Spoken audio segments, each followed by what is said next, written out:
3. Oh, you've gone off. Okay. All right. So 3, 2, 1, and we're live. Okay. Mike, thanks so much for doing this. I really appreciate it. How's it going up there in Canada? You're grounded in Calgary, is that right? Yeah, near to Calgary. I'm in a little town of Okotoks, where my younger brother. I mean, I was down in California when this sort of viral thing started happening, and I had a ticket onward to Europe, and then I couldn't board my flight. So this was a few months ago, and it already was starting to hit just then. So I just missed by one day being able to fly to Europe. So as a result, I couldn't stay in California because you know how expensive the healthcare is out in the States. I mean, if you ever came down with anything, you could be out $50,000 or $100,000 if you come down with something serious. And I only had so much health insurance bought for that particular trip. So the only time I buy health insurance is going to the U.S. So I had to return to Canada. So that's the end of my 30-year backpacking trip. Pretty shit, isn't it? Yeah, it's like yeah. So the world, 30 years nonstop, and now, gone. Yes, the world's most traveled man is now grounded. Oh my God! I mean, how are you coping? As the travel bug bit you, and you're in an... Oh, it's pretty hard. But I've been talking to lots of friends around the world. There's no way to get anywhere. I mean, I was just talking this morning with we do like group chat sometimes. Like one guy's in Portugal, one's in Brazil, one's in Texas, one in California, one out in Kyiv, and other places as well.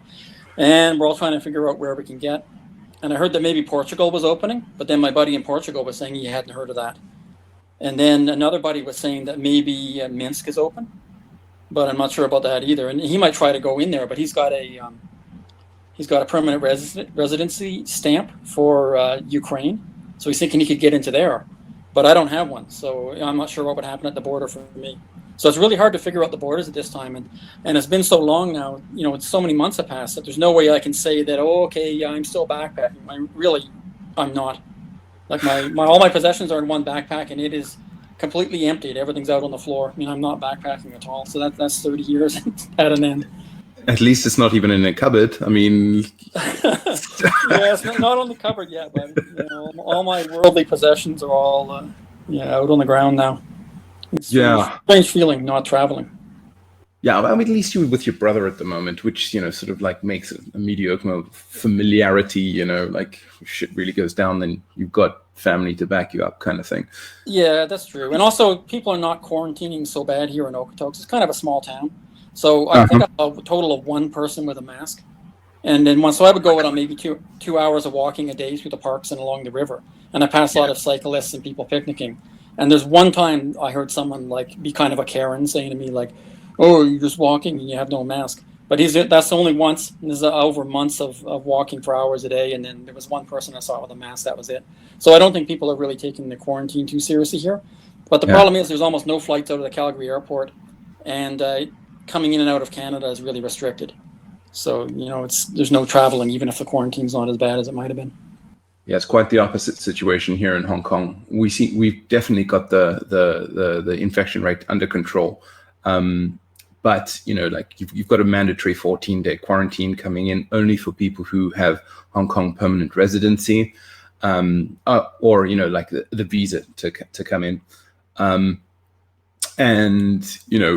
Currently, I think we've got about 23 new infections, and wherever you walk on the streets, even though we know that there is no, everything's pretty clear, everybody wears a mask. It's just... Yeah, I only saw one. Yeah, I don't even own a mask. I haven't put on a mask at all. I don't even know Well, I suppose, if you're so far away from most people, you can just sort of take it. Yeah, I mean, I noticed some dung from a bear on one of my walks, not too far. It's where I used to take the dog out. It's only like 20 minutes from here. Oh, God, so the animals are coming out. The animals are getting more courageous. I went on a walk yesterday through a swamp as well. Like one of my Scottish friends came down, and he usually goes canoeing, but he was a little bit worried about the river being a bit strong. So he often does Arctic canoeing, actually, but now he's just doing stuff near Calgary because of the the virus problem. But he was afraid to go in the water yesterday, so we went walking in a swamp instead, my brother and him. So it was pretty good fun making our way through the swamp, going through some hills, seeing what animals we can see. So, okay, you're the author of this book over here, Mike Spencer Bown, the world's most traveled man. A 23-year odyssey to and through every country on the planet. Yeah, that was 7 years ago when I'd only traveled for 23 years. Oh, I see. That's how long it took me to see all the various countries. So it was a pretty long trip. I tried to make it quite thorough. Right, yeah. I mean, 23 years, maybe. Doesn't sound thorough enough, that one. Well, you know, I could have spent like way longer in, like some countries I've only spent like a month in it. You know, I could have spent much longer. And there's even some tiny countries, like for instance, for the Vatican, I've been there a couple times and I only really went for maybe 3 or 4 hours. You know, saw one of the popes come out and give a speech. But there's some countries I spent quite a minimal time, you know, especially for the smaller ones. And then the bigger ones I like to go multiple times. Really take a look at. And I mean, like, okay, so like, do you plan on going and redoing the smaller ones, like just like make sure it's a thorough coverage kind of thing? I mean, I suppose living in Vatican is something so thorough that even when countries split apart, I had already seen them. So, for instance, when I was doing Ukraine for the first time, you know, I've probably been to 10 times to Ukraine now. When I was doing it for the first time, I noticed that Crimea seemed a bit restive, and I thought, "Ooh, that sucker's going to break away." So I went and looked at it quite thoroughly, and then so later now it's been lopped off, and it's sort of a difficult area to travel to. It doesn't matter because I've already been there, right? So I did that since I went to the countries quite thoroughly. I also caught the areas that have now broken apart, and I just pay special attention if a country failed the taxi test. The taxi test my way to know if they're about to have a civil war, and that's if you get in with a taxi and you're riding along. You got to ask yourself: is every single taxi guy just yelling and shouting about how he hates such and such people, or he hates the people from the north or the east or the west or whatever it is? If they're all going off about how much they hate each other, then you're like, oh no. And then always within a couple of years after that, civil war. So that's the Mike Spencer Bown taxi test for civil war. The taxi test, yeah. And I got worried. Like when I was in Yemen, I'm like, oh no, they failed the taxi test. I wasn't thinking they would, but you know, I was in Aden in the south. And they were really talking about how much they hated people from Sana'a. So, yeah. But you were in Mogadishu. I mean, even war-torn countries absolutely have have zero fear in the world. You were in Mogadishu. I don't think they're to my view, they're not that risky. You know, I don't mind going even through Mogadishu. That was even with tank fire everywhere. And, you know, Mogadishu was quite rough back then. It's a little bit easier now. But I don't mind that. I mean, I always found the wilderness was more dangerous. Like I was used to really intense wilderness experiences before, and that was way more dangerous. Like if you get like angry forest elephants coming at you, or mountain lions or bears, things like that, it's much more risky. Or even just starvation in the bush. I mean, I've almost starved a few times out there. So when you kind of get ill or you damage yourself a bit, and then you're relying on living off the land, but suddenly you're a bit crippled, and it's hard to get enough fish or berries or whatever. Yeah, it can get quite dangerous. So reading your book, there's a few instances I would have thought, you know, I'd really have loved to have exactly this sort of experience to have with you to ask you questions. One of the things that you said was apparently you got so like in tune and in touch with nature that you were able to almost walk up to a deer. Yeah, you can notice the gaps in their consciousness because you after a while you're so much in tune with the deer and with nature in general that you can see their brain flickering through different modes. And you realize some of those modes are insufficiently attentive to their surroundings to be able to detect you. You move forward in that, but as you can notice when the deer flips into another mode where you have to be more careful and just stop. So you can just become so in tune with the deer's mind that you can, you're almost like you're melding minds with it. And it just shows how dangerous a human can be as a predator. I mean, the thing is, I wouldn't want to try to sneak up on a human who was like a sniper in the jungle or something. It's almost impossible. If you get into that deep bush mode, you have extraordinary sensory abilities. Like I even realized once in my sleep, actually several times I've realized in my sleep that, for instance, someone had driven into a valley that was 50 kilometers away. And I could just hear the sound of the engine. And then, you know, I would dream and know, oh, someone's coming up the valley. And then when they go into the bush, I'd even hear that. You can hear everything. Eventually, you're just like attuned. Like you can hear, even in the middle of night, even while you're sleeping, you can tell what animal is what by the sound they're making as they walk through the bush, even a kilometer or 2 kilometers away. It's just amazing. And you get to know all your animals too. You make friends with them. I had friends who were wasps, friends who were deer, all kind of stuff. The deer just want, like interior British Columbia, the deer just want your piss though. They're Did you just say the deer they want to get hold of your piss somehow. Yeah, because they're often, you're so far inland, like let's say you're 800 kilometers inland, there's not a lot of salt blowing in from the sea. So the deer are kind of short of salt. And if they could only get a bit more salt, there's different kinds of herbs they could eat or different shrubberies that they can't eat because they don't have enough salt to handle it.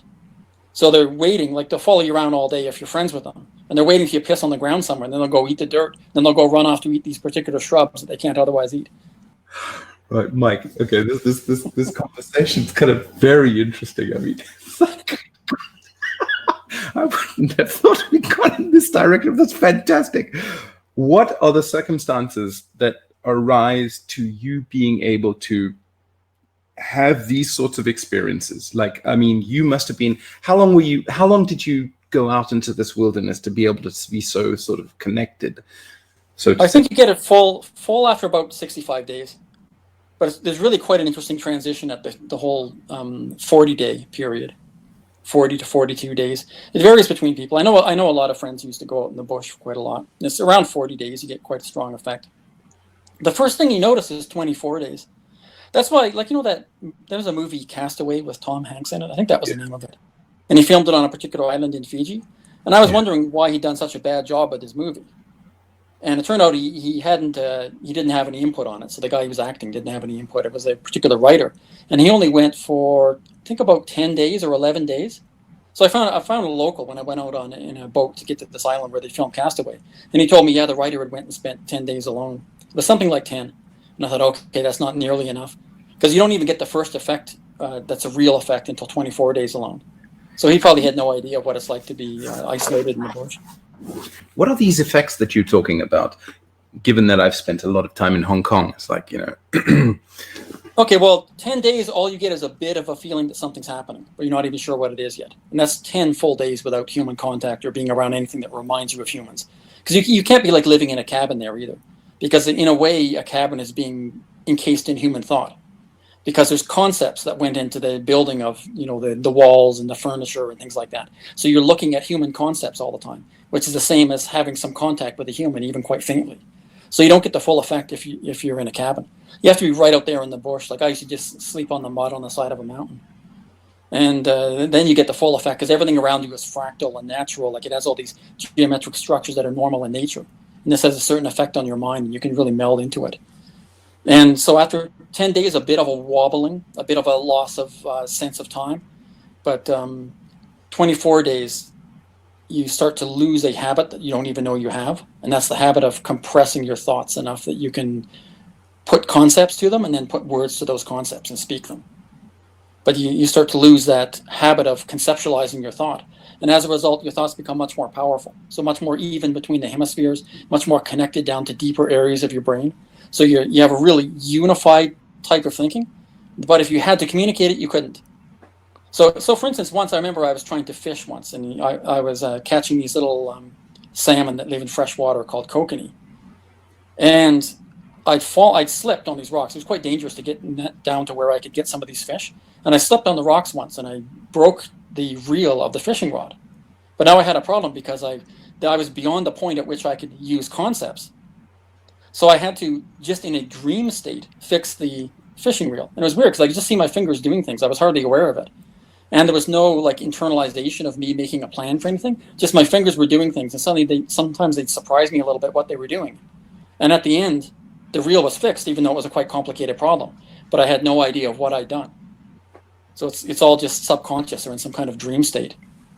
And eventually you go into something similar to the Aboriginal dream time. So around 40 days, you get the point where you're waking and sleeping are very similar.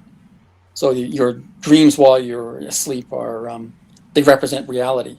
But then when you're supposed to be awake, you're actually daydreaming and you're following these dreams. And by following your dreams, you get done what you have to get done. So just by following your dreams, you go up and you're looking and you find an area of bush maple that's just the right dryness, and you find some dead stems of them that are, you know, the proper length for firewood, and you might cut some of that and drag it back to the camp and then go pick berries for a while or try to see if maybe the hazelnuts are ready, you know, whatever you might be doing, but it's all just following dreams. And if you start to make a really severe mistake, then you have an intense vision that actually, I'm not a very visual person, I'm actually almost aphasic. So I don't see any pictures in my mind when I think, and I don't hear any voices either. But when I would get a vision, suddenly it was surprising to me because I'd get a full video took over. So instead of seeing what I'm seeing this video. And it'd be something to try to give me a vision that I'm making a mistake and I had to correct my bad behavior. Like one example would be, I'm walking through the bush, and all of a sudden I had a vision of a lake where it drained all the way down to mud, and the mud had been dried in the sun such that it was hexagrams. You know, when mud sometimes dries like that, it curls up a bit. So the lake bottom was actually just hexagrams of dried mud, and it looked like there should have been a wharf there, but of course there was no water. And there was a rowboat stuck in the mud, and then there was a skeletal hand of a human hand sticking out of the mud. And this was my vision. And then I had to figure it out.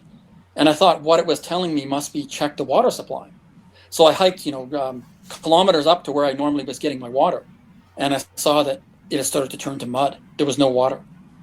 So I was like, oh no. And then I had to frantically search for an alternate water supply.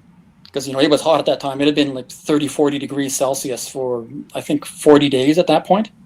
And it was even enough where this very nice water supply was dried down to mud.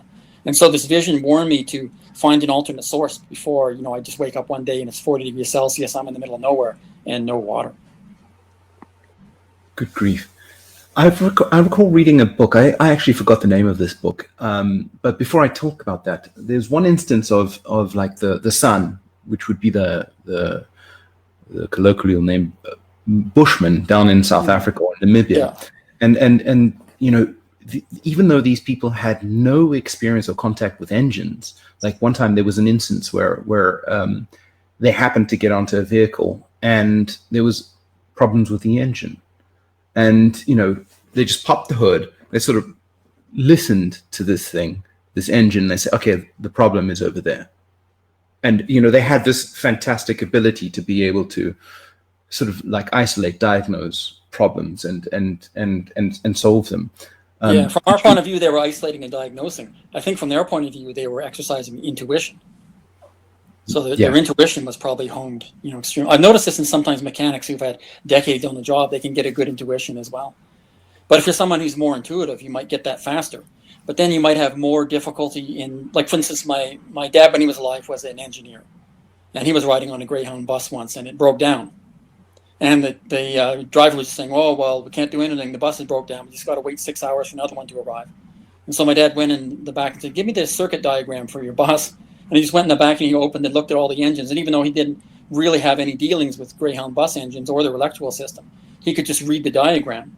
And then he managed to think, okay, it must be this. And then he actually fixed it. And they were able to carry on from there. So, but that kind of skill, the Bushmen wouldn't have. Because they're going off intuition. So they wouldn't have the engineering skill of reading the diagram. But often the Westerners more focused on the diagram, so we do better at the stuff with the diagram. And then only after decades would we get the intuition. And for them, they probably have the intuition quite easily because that's the way their brain works. But the diagram would take for them, decades of experience probably to get into that. Yeah. Sort of like the flip side of a way to think and to be human. Yeah, yeah. Well, how does one find the middle path? That would be much better. Yeah. The back to this book about, so there was a story about a Western woman who went to Australia and joined these Aboriginal groups, but it's supposed to be this original Aboriginal group who went on these long walks across Australia. Walk up. And her description of sort of changes in the psychological changes are rather similar to yours in the sense that it's almost like just sort of like a mind meld with everything around you. And she was just describing some of the experiences she had. Like, for example, there was one time there was a massive swarm of insects that sort of came through. And instead of just sort of running away as one would, she sort of opened up to it. And then the insects went all over her, and it wasn't something that was sort of concerning to her at that time. I mean, so so this you went through a period of about, what was it, a couple of years, wasn't it? No. It was, you said 65 days or something. Yeah, while you were out in the bush. I think I've done 86 completely alone, but then I had a friend came to visit me. So I had a local anarchist friend who used to live nearby. He's one of those Russian anarchists. Yeah. Yeah. So his family were actually terrorists. They were Sons of Freedom terrorists. They used to bomb the government, and he used to live up in the bush there too. And he came by to check on me. What country were you in at the time?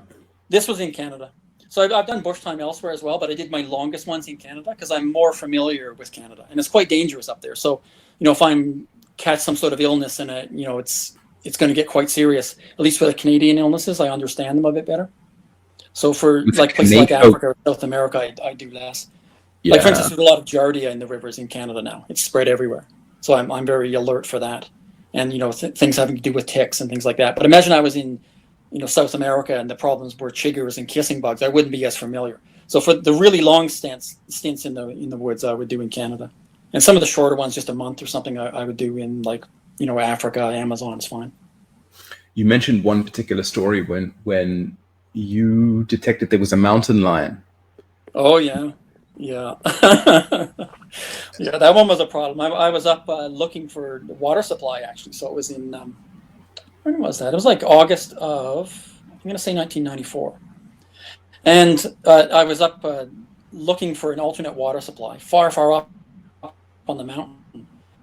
And by the time I found it and secured it, and I ran a pipe so I could take it down to where I was living, or take the water closer, I was working deep into the night. So I had to come back down the mountain in the middle of night just by feel. So it's a really, really steep mountain, like steeper than what a, you know, double black diamond ski hill would be.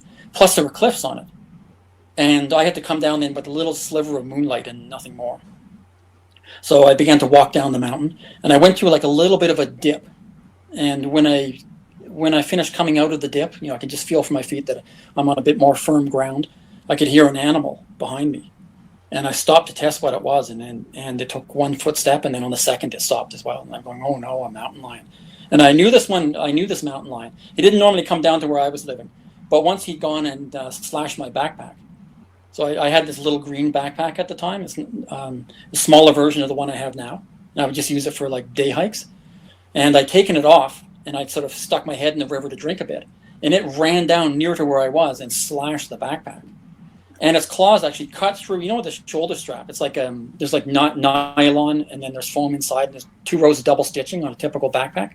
Well, its central claw opened up the whole thing so you could open the strap like a mouth. You could make it flap like a mouth. And the other claws did other damage on the side. But it didn't do more than that. But I knew it, you know, it had sharp claws. I knew it took down elk sometimes. But here it was following me in the middle of the dark. So now I realized that if it figured out that I was blind, it would attack. So I had to walk as if I could see, but I also knew there was cliffs. So it's the time when I've minded my feet the most the most ever in my life, because I could step right off a cliff if I wasn't careful. So I'd really be paying attention to my toes, trying to make sure I didn't step off a cliff, and also at the same time trying to make sure I walked with a really wide stance that was very confident, because I knew that it could see me as if it was daylight, because its eyes are working perfectly. So there I was walking along, with it coming along behind me. And every so often, to continue the ruse that I wasn't blind, I would listen for when it snapped a twig or made some kind of mistake in stalking me. And when it did, I'd look exactly where the source. Yeah, I'd whip my neck back and look exactly where it was with the sound. So we would think, okay, this animal can see. And then finally, I got down to my camp, and I didn't have a gun with me. I'd actually sent it down with a girlfriend who'd come to visit, like I think a couple months before that, because I'd had a really good relationship with the bears that year. So I felt I didn't want it up there rusting away. So I didn't even. I'm not sure what you mean. You had a really good relationship with the bears. You mean they didn't attack? Is that what you mean by that? Yeah, because with bears, like, you know, with bears, they say you should back away from the bear when you see one. But if you're living in the bush, you can't back away from the bear, because then you're lying to the bear. So what you have to do is stand your ground. Because, okay, let's say you see a bear and you follow like the Parks Canada advice, you back away from the bear. Well, then you're going to have a problem, because the bear came up to you, it sort of made some growling noise, it started to approach you. You backed away. That's you saying to it, oh, sorry that I'm in your territory, you know, it won't happen again. That's what your message is. So you can't give that message if it's not true. Because I was going to be there for months, like all summer, essentially, you know, deep in, almost in winter, I was going to be there. So instead, what you have to do is throw out your arms and you go, "Rrr," and you chase the bear and be really aggressive. And then you'll see usually the day or 2 days after you do that, it's trying to clarify whose territory is what. So it'll come up and find a tree. Like in this case, it found a ponderosa pine, which is a big orange barked pine, usually quite big in diameter, maybe a meter thick. And it went and made claw marks onto this and pissed on the tree. So then I went with a hatchet and went taller than it and made my own marks. And then I pissed on the tree too. So I'm like, okay, we're establishing where the boundary is, right? You know, good fences make good neighbors. Yeah, so I had such a good relationship with the bear that year that I didn't feel I needed a gun. But I didn't know I was going to have trouble with this mountain lion. So yeah, so it followed me down. I was able to find my camp. So even though I couldn't see anything, I didn't fall off a cliff, but I missed my camp on the way down because it was several kilometer walk down. But luckily I passed through this clearing where I could see like there was a strange tree against the starlight, and the tree came up a little bit, and there's a branch that came out, and then the branch sort of came up and did a strange J shape and then wiggled again. And I thought, oh, I recognize that. Because I'd been there like months earlier. I've been sitting with a girlfriend there. We taken some mushrooms and we were like hanging out watching bats flitter around against the starlight. And I was like, oh, I remember that tree. So I was able to find the camp. And then I thought, okay, now this mountain lion is going to take off because it can see that I'm in the camp. But no, it was there harassing me. And the only thing I could find to defend myself was a piece of hawthorn wood that I cut earlier. And I was using it to hold up a piece of plastic that I'd put above me if it was raining. And so I just had this staff made of hawthorn, and the mountain lion would flatten its ears and it would come at me, and it wasn't making that noise that they sometimes make in the movies. I mean, they can make that noise, but I wasn't making that noise. It was just coming right at me with its ears flat. So I would growl at it and swing the staff, but then it would sort of back away, but I could see it was trying to get inside of my swing. So I'd have to check the swing and then be ready to counter. And I was doing that for a while. So then I had that same girlfriend was going to come up in another month to see how I was, and usually we'd hang out for a day or something. So I thought, okay, it could be dangerous because if this mountain lion kills me, then it would be dangerous for her to come up looking for me. So I had to nail a little. I wrote on a piece of paper and nailed it onto the tree in a place where if you can't find me, I've been eaten by a mountain lion. Just go back to town. So it's the only time I've had to write a note like that. But the thing is, this mountain lion was hassling me a little bit, and I managed to drive it off. And finally, I could tell it was nearby. But I wasn't seeing it very often. I'd catch a glimpse of it maybe once or twice a day. So for the next 2 or 3 days, it was around. But I opened up my emergency food, and I had these tins of tuna, and I started eating only tuna. And I thought, well, maybe if it can see that I'm someone that eats only meat, it'll realize that I'm also a carnivore and not to mess with me. And sure enough, it went away after 3 days. And I didn't see it again, so it worked out. But yeah, it was definitely a hostile mountain lion. Grief. Good God. Good God. Yeah, and I've had some trouble with bears, but never as bad as that. I mean, a bear killed a woman behind my brother's house, but that was kind of rare. Like normally they don't do anything like that. What about elk? I hear elk are pretty. I mean, not elk. Sorry, moose. Moose. Oh, They're okay, the big ones. Yeah, moose. I've never had trouble with moose. I've had one trying to stare me down, but eventually it just moved on. But with elk, there's one of them. Like I had a friend. He's dead now. Actually, he took too much cocaine and crashed his Harley. He was drinking too, though. But before that, he had a strange story. I won't have time to tell you his story, but he used to work for the Hells Angels and things like that. It's quite an interesting fellow. But he had a dog that was running around this cabin he had in the woods. And there's one time, like I was upstairs at his cabin, and we had some sort of VCR movie running, and this dog came in, and it just kind of lay beside me, and I started petting it. And then I said, oh, no, like his name was Leo. And I said, Leo, there's a hole in your dog. And he goes, what, really? And we looked at it, and there was like a hole right through the dog. And he said, damn. So he took the thing and threw it in the back of his truck and drove out to the vet. And the vet was saying, oh, I've never seen a dog survive this. And then he said, does your dog chase elk? And Leo was like, yeah, I guess he does. And then he said, well, it's been speared by one of the tines right through its body, but it missed every single organ on the way through. So he just sewed it up on both sides, and then the dog was fine. Okay, so that can happen to you too if you go after these elk. Yeah, these bull elk. They look almost like, or they make a noise just like those dark riders on. It's like a whistle. Lord of the Rings. Yeah, they make like that weird whistling kind of bugling noise. It's like I think they used part of that for the dark riders on Lord of the Rings. When I was in the theater watching that, like I was with all people from the countryside. It's like, where's the elk? Where's that elk? Yeah, when the elk sound came, like everyone just started laughing because like, why does this horse sound like an elk? Or does dark rider sound like an elk? Yeah. Did you manage to get any nature time in South America? A little bit, yeah, but it wasn't. I don't think it was as good for nature time there. I mean, you can catch piranhas, you can live off that, but there's a lot of mosquitoes, so I don't think it'd be quite as fun. It'd be almost like going into the bush in like Ontario or someplace like that, but there's tons and tons of mosquitoes everywhere. And some of my friends spent a long time in the jungle, but they would usually end up with leishmaniasis or leishmaniasis. I'm not sure exactly what is that. It's some sort of weird skin disease. I think it's spread by some fly or a sand fly or something. I could be wrong on that, but I had one buddy got that quite serious. He used to go out and live with the tribes there, and he got an example of that was quite serious, and it took him several years to get that sorted out. And then I had one friend was like a filmmaker who was hanging out in the Amazon, trying to interview people who were floating down the Amazon River, and he ended up with dengue that was pretty bad. Oof. So yeah, so you get a lot of illnesses there. Amazon's not too healthy unless you're careful. Yeah, well, it makes you wonder how the locals are able to survive in there. I suppose all that knowledge. Well, they know what they're doing, right?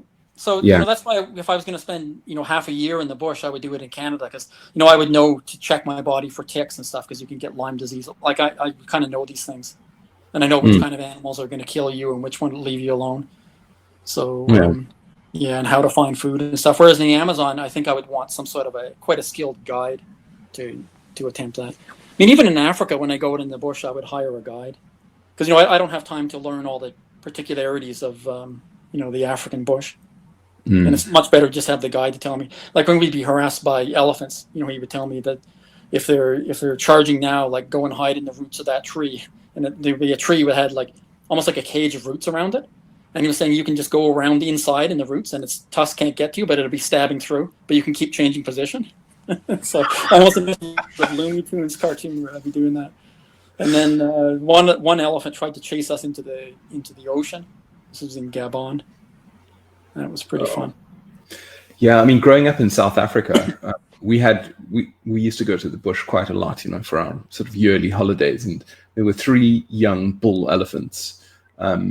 And they're cocky, they're full of shit. They've got their oats that they wanted, and so they come right up to the sort of these chalets, which are deep in the bush, knocking over rubbish bins and whatnot. And my younger brother and I, all of 12 years old or a little bit old, we used to go out there, face down these 3 elephants, looking at them. And it's round about then that you realize that you've made a big mistake. Yeah. And then they start flapping their ears. I'm sure you know what African elephants. And you think, this is not good. Okay. Yeah. Then they lift their trunk, sniffing a little bit. And then yes. And their eyes look a bit more red and beady. Yeah. And they get really stroppy round about that point, and you don't want to be near them. And you get away from them. Elephants, I'm not so worried about. For me, Africa's a little bit more. I'm okay with it. Yeah. But that's also saying, like, out in the bush where that the lions are already in an enclosure. It's quite something else when they're not. Imagine being out on the Serengeti plain or something like that. And well, it doesn't always end well with the elephants though. Like for instance, I have one friend who used to be a Tuareg rebel commander. So he was there's like a rebellion in northern Nigeria where the Tuareg rebels were seizing cocaine that was being shipped out to Europe, and they would sort of blackmail the guys who were sending. Like what they would do is there'd be these trucks carrying cocaine going to Europe, and they'd have to stop at oases on the way up to get water. So the Tuaregs would send boys out to watch these different water sources with cell phones. And if they saw like a mysterious truck coming through with armed men in it, they would call in, and the Tuaregs would surround them with automatic weapons. And they would seize these guys, and they find the truck was invariably full of like bales, big bags of cocaine. It was 100% pure stuff.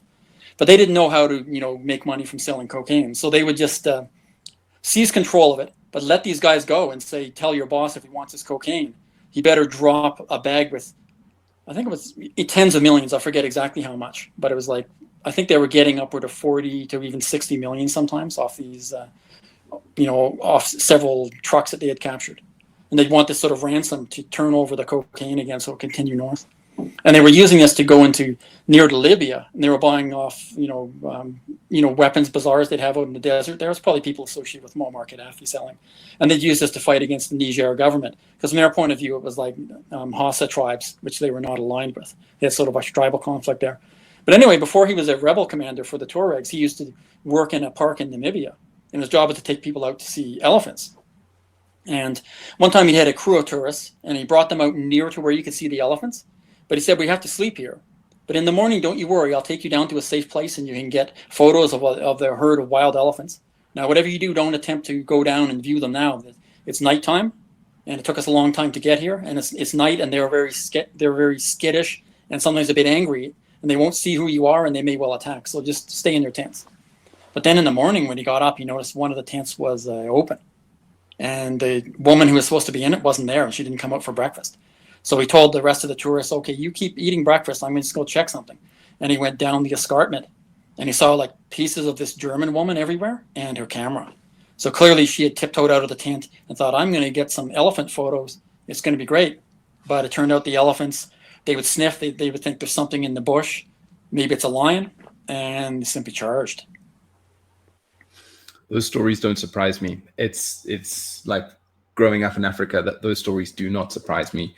You hear of stories of, the typical one is the Japanese photographer getting out of a vehicle inside a lion enclosure. Oh. The Lion King. Yeah, let's go cuddle some lions, and then bam. Yeah. And they're really smart about it. You can see these guys, these lionesses sort of kick into ambush mode or something. I was doing something a little bit foolish when I drove my vehicle into a lion enclosure. I actually was making a little bit of an experiment, seeing how they would react should I open the door. Okay. And I did open the door. I opened the door a little bit, but watching like all of these lionesses, it was very interesting. A couple of lionesses up front, they were just sort of like, everybody looks, it's like, okay, we opened the can of tin sardines, right? The sardines are open. These two up front, they start looking like, and then I noticed in the rear view mirror, the one lioness, she goes straight down low, bam, right behind the vehicle. Eyes, it's just like this massive lock on to see, there's a crack in the door. Yeah. And it was at that point, it was at that point I was like, you know what? I'm not even going to entertain this anymore, because she could just like get a claw in there, and I just closed the door after that. But when I saw that, I was like, yeah, Japanese tourists, they don't have a chance. Just don't have a chance when it comes to Yeah. Well, the thing is, you've got to respect animals for what they are. I mean, they're not necessarily like, you got to be able to appreciate the animals, but not think that they're anything like what you see on TV or on the cartoons. I mean, even an example would be like one of my buddies does negotiations with tribes along the coast of British Columbia. So these would be ones like the Haida or the Tlingit or ones like that. It used to be, whale hunting tribes or salmon fishing tribes along there. And they know a lot about sea otters. And sea otters have a very good reputation, which they should. They're kind of cute, right? They're quite big as well. But he knows just from being up in these reserves how sea otters actually behave. And they're quite clever sometimes. They try to attract over dogs. And then they try to be really playful, and they'll get the dog to come into the ocean. And when they get it there, they'll drown it. And then they're also quite randy, so they tend to like rape the corpse. They're seeing if they can attract another dog. So it's not at all what you see on a Disney, version of sea otters, but that's how they behave. They're into necrophilia.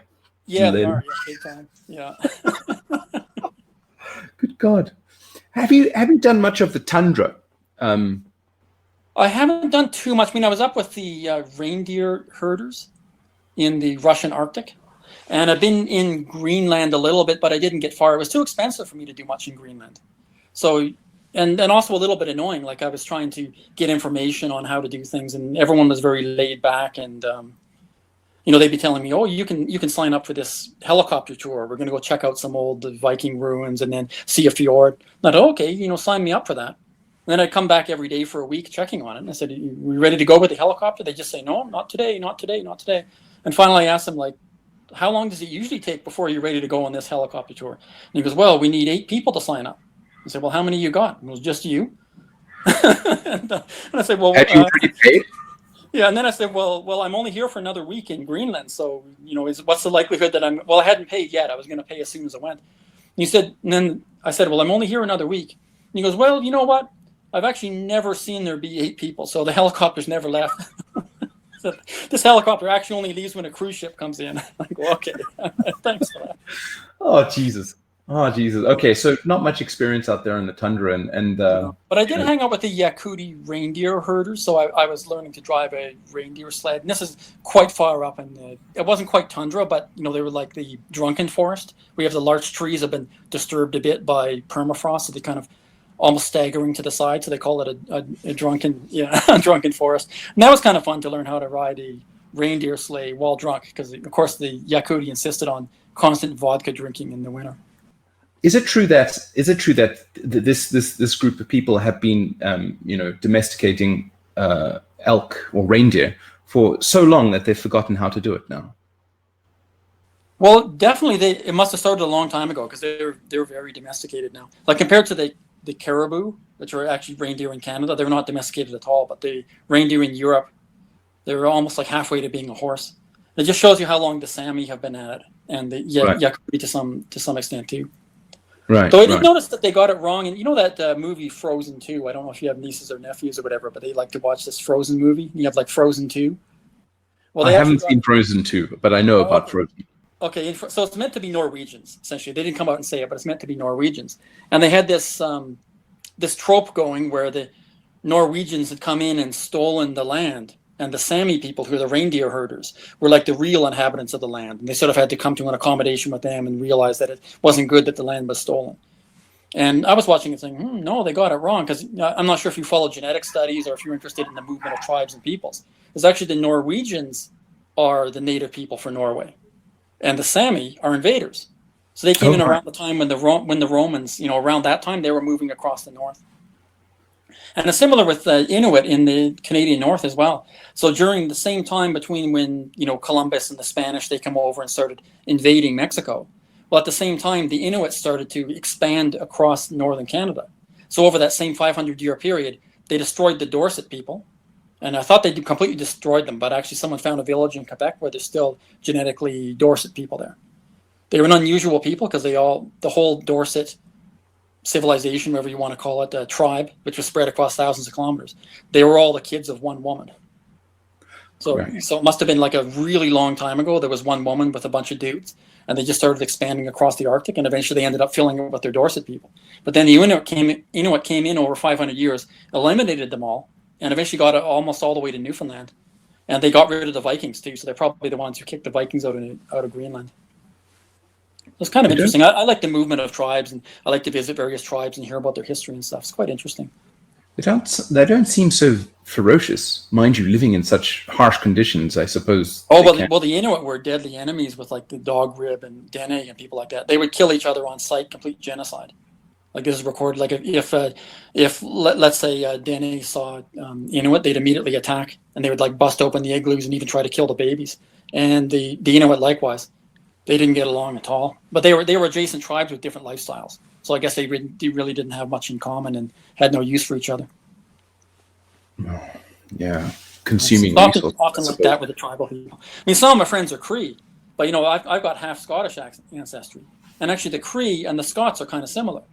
So Scots are a colonized people who kind of lost their language. They were colonized by we could even say the upper class English managed to colonize them.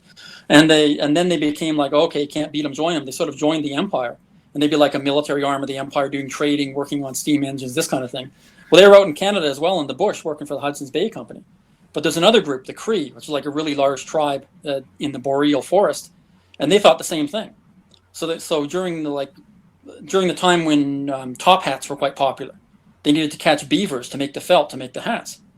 So the Cree and the Scots were the ones who were combining to make a business force to be able to go get these beavers, manage to get them back and ship them back to England to turn into these top hats. So there were groups of like 300 Cree that were armed with rifles provided by the English, and they'd be roaming around, doing fur trading all across, half of the North American continent. So in a way, it's very similar lifestyle to the Scottish. And now most of them speak English. I mean, there's a little bit of Cree spoken, but not much. Yeah, fascinating. Did you ever get over to the East that much? I remember having a discussion with you, like in Hong Kong. You've been there just a few times, but I mean, yeah, maybe 3 or 4 times tops to Hong Kong. Yeah, that was during the time when you used the hub and spoke travel tactic. But then shortly, I'm not sure how afterwards. Soon afterwards, you went into freestyle. Can you maybe you can tell us a little bit about what freestyle travel is versus other forms of travel? Well, freestyle is the type that I started because hub and spoke wasn't working. So I used to find a place where I could use as kind of like a home base, and then I would do countries near to it. But after a while, I found out that I'd sort of peppered the world so much with these little hubs where I'd sort of gone out and visited everything around it, that it was sort of like a strange mosaic of what was left. And I just had to go freestyle, which was just completely, I try to plan as much as possible, but within reason, and usually be a few days of planning for each country. And I just see where it would take me, and I just roam around. It didn't make any sense at all. I just roamed from country to country.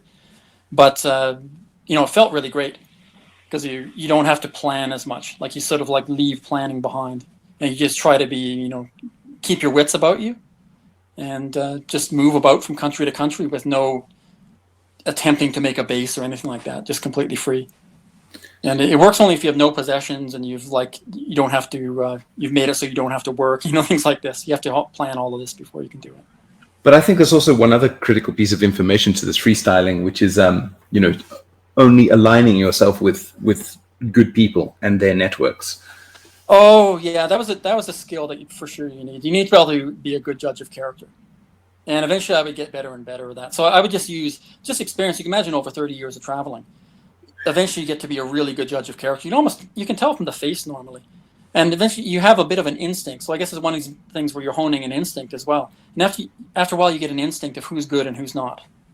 And, and of course travelers talk amongst themselves as well. So if you hear someone's bad experience, like they were mugged, for instance, by someone they thought they'd befriended, if you ask them, did you get any sort of bad feeling about this? They would always say, at one point, yeah, I thought something was up or something didn't quite feel right.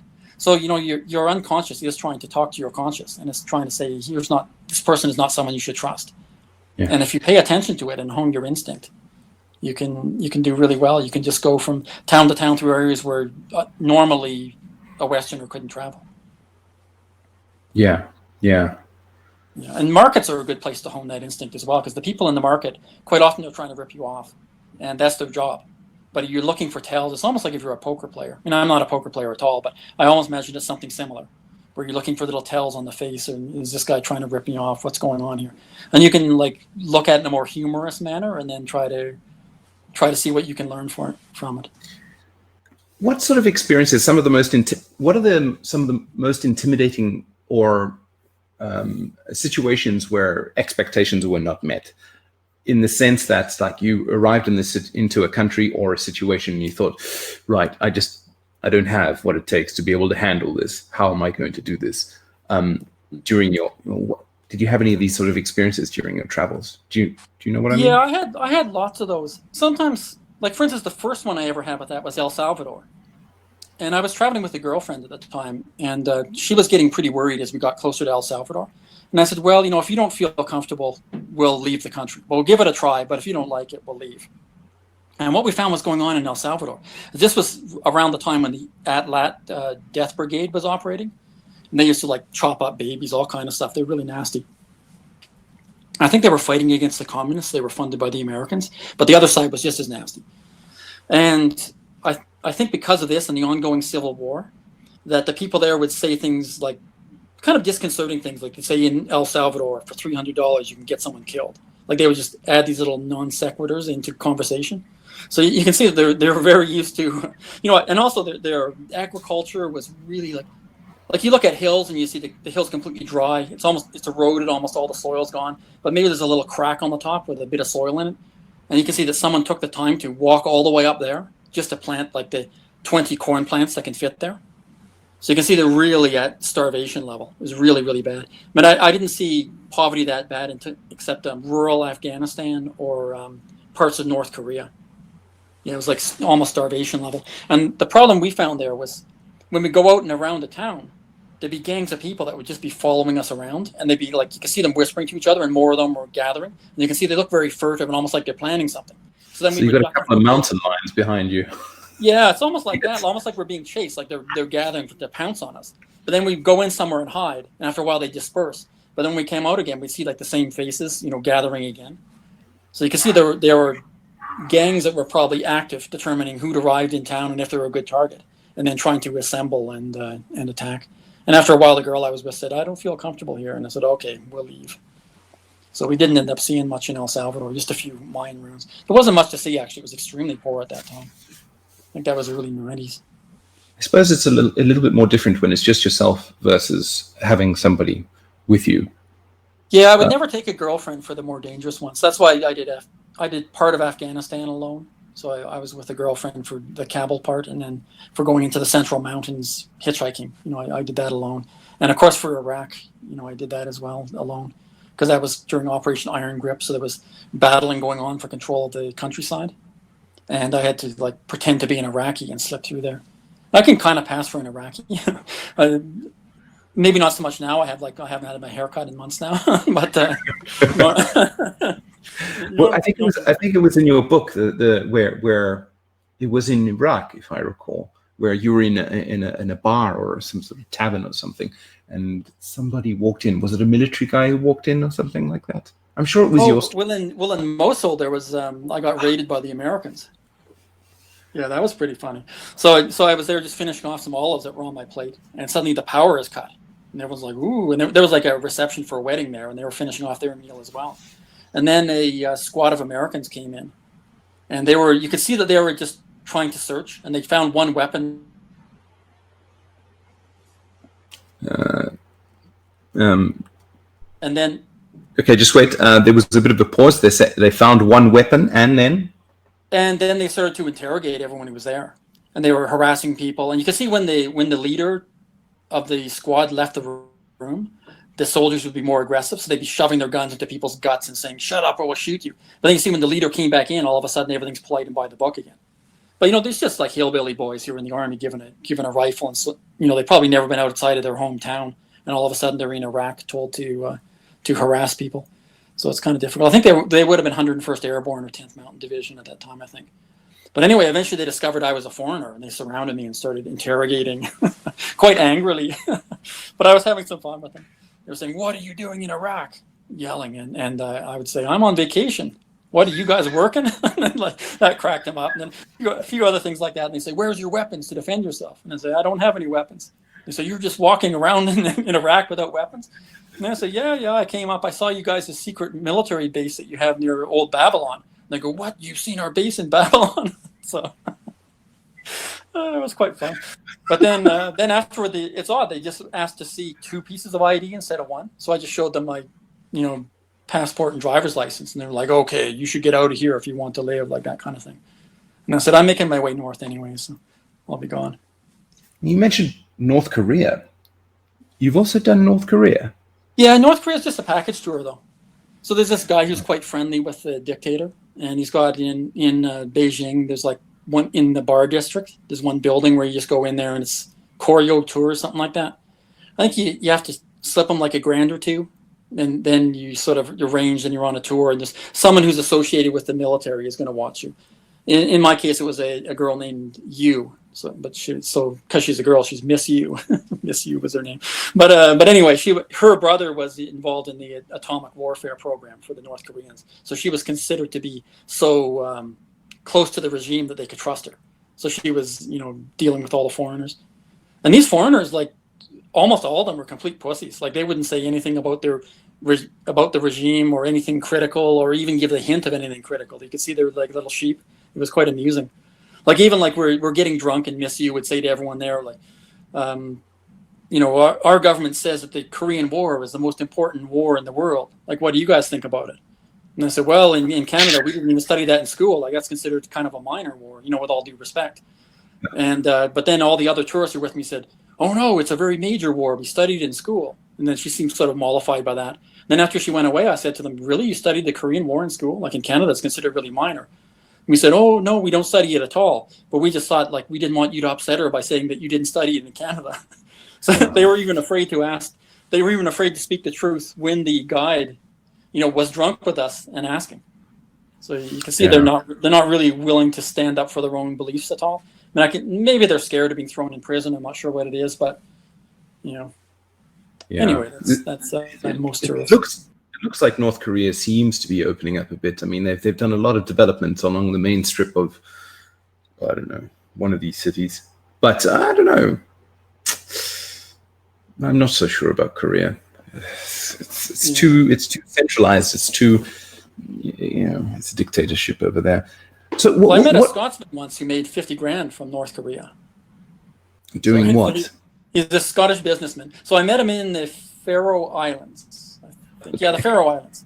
And he was saying, yeah, I went to North Korea and I made $50,000. And I go, oh, wow, okay, I didn't even know you were allowed to do business there. And he goes, no, it wasn't so much business. It was kind of a strange sort of business. He said, someone just pulled me into a room and said, you put on your tourist application form that you're a businessman. And he said, yeah, I make heated towel racks for hotels. And I go, oh, very interesting. Well, we have a business proposition for you. How about we give you this $100,000 slap? And it's like, whoa. And he said, how about you take this back with you to Scotland, and you can keep 50,000, but put 50,000 in this Swiss bank account. And he was like, okay, yeah, sounds good. And then he was like, with me saying, yeah, I made all this money. And I said, did you give them the 50 or did you take the whole 100? He goes, no, I gave them the 50. I put it in the Swiss bank account. And he said, I can't understand why they gave me the money though. And I said, well, I have some guesses. So that money was either from missile sales, or it was from like selling methamphetamine, or it was, or here's another thing. It could have been counterfeit money, right? Like, so, and you go, oh, I hadn't thought of that. Yeah, because they had really good counterfeit presses. They might have given them like $100,000 of fake money. That was that stuff that was so good that the Americans had to change the way they made money to get away from it. So that's probably I would say they probably gave him $100,000 of counterfeit. That's just my estimate, because I never actually saw the money. I just saw him bragging about it. Wow, interesting. How do you view the current situation that's going on now, especially in your part of the world, south of the border? Now, well, this whole COVID thing, I'm kind of, I tend to look at it more of a global scale. So for me, I think the whole lockdown was unwarranted, because I'm worried about the damage to third world countries where people are, on the edge of starvation anyway, or they're doing very poorly economically. And I've noticed as I travel that whenever there's a downturn or a depression or a Great Recession or whatever it might be, like I notice people actually dying. So, and I know the numbers for this too. I have a lot of friends who work for the UN or they do geopolitical analysis. So I'm aware that if we have an extremely sharp downturn, that the deaths are going to be in the millions in some of these poor countries. And for me, I kind of, I'm not trying to say that everyone should be this way, but I value their lives quite highly. So, if someone says, should Canada lock down in a very strict sense such that it maximally contracts the business? I would say no, because we owe it to the world to keep the economy running a bit more. Because when we do lock down, we suck in billions of dollars, and 2/3 of it comes from the third world. So it's money that probably should have gone toward developing Africa or South America or Southern Asia.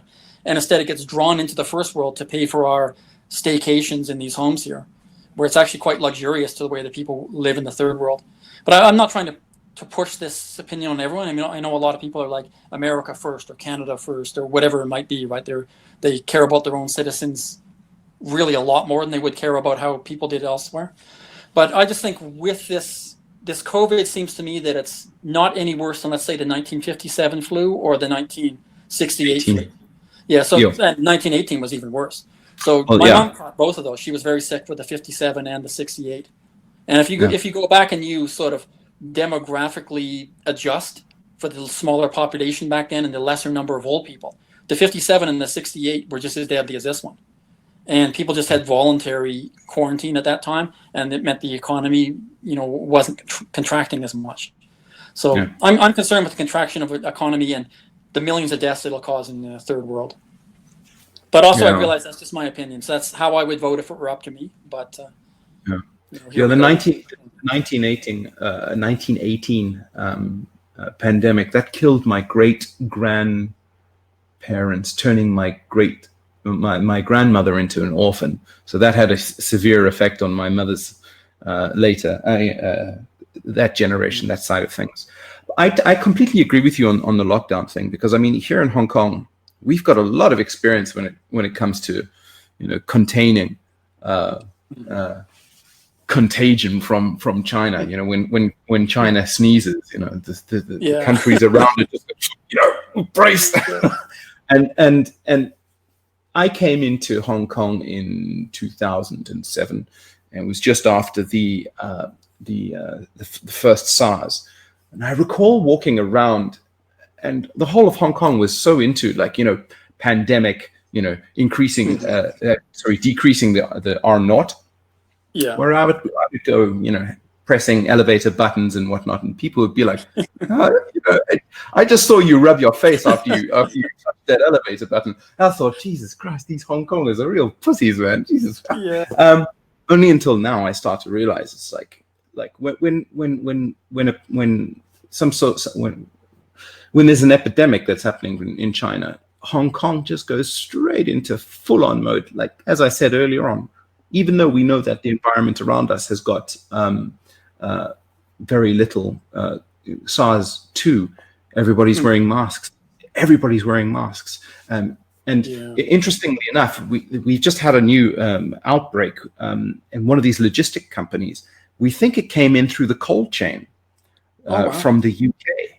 So somebody got infected because of just, dealing with stuff in the cold chain. And it kind of makes sense. The virus stays active in colder environments. So, we've locked off all these things, and we've always discovering new ways for this virus to sort of come in. And we have meat packing plants, and especially the nursing homes. So more than 80% of the deaths are those extremely old people who are locked away in nursing homes. So they're on the last year or two of their life, and they're almost in quarantine all the time. It's just a whole bunch of old people together.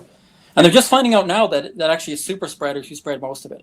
So the majority of people who catch this illness, they just simply get over it. They don't spread it to anyone. But then there's certain people, maybe 20% of them, who do all the spreading. And the spreading takes place indoors. So it's a little bit of a mistake, this whole lockdown indoors thing. They should have had the opposite of a quarantine. They say, get outside in the parks as much as you can, like fresh air and sunlight. Get out of these enclosed spaces. That's where it's safest, right? An anti-quarantine. Yeah, they found in the 1918 pandemic situation, like those people, because it completely overflowed the hospitals, and they had to have these outside tents. Those guys outside were doing a lot better. I mean, also the 1890. I don't know if you're familiar with the 1890, but that was thought to be a corona. So this wouldn't be the first time we've had a corona. And if you calculate for the the much smaller population back then, the number of deaths it produced was about what we're getting from this one. Yeah. But as I was saying, like here in Hong Kong, we haven't locked down, not at all. Not okay. There was one time where we actually reduced restaurants to take 50% capacity. Government tried to stop bars because we found that was a vector, a source of infection. But people were just like, "Fuck that," it's like we need our bars. So here it went province by province. So Alberta, where I'm in, supposedly locked down very hard, but of course in Okotoks we just disobeyed. I mean, this is kind of like cattle country, and not people don't really obey the government that much. So. In a sense, they locked down some businesses, but people just kept doing what they normally do.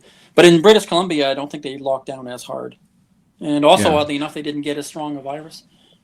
See, it's a weird virus. But I think that people can't freak out to this degree when they get things because, if you look at Africa, for instance, they have malaria sweeping through all the time.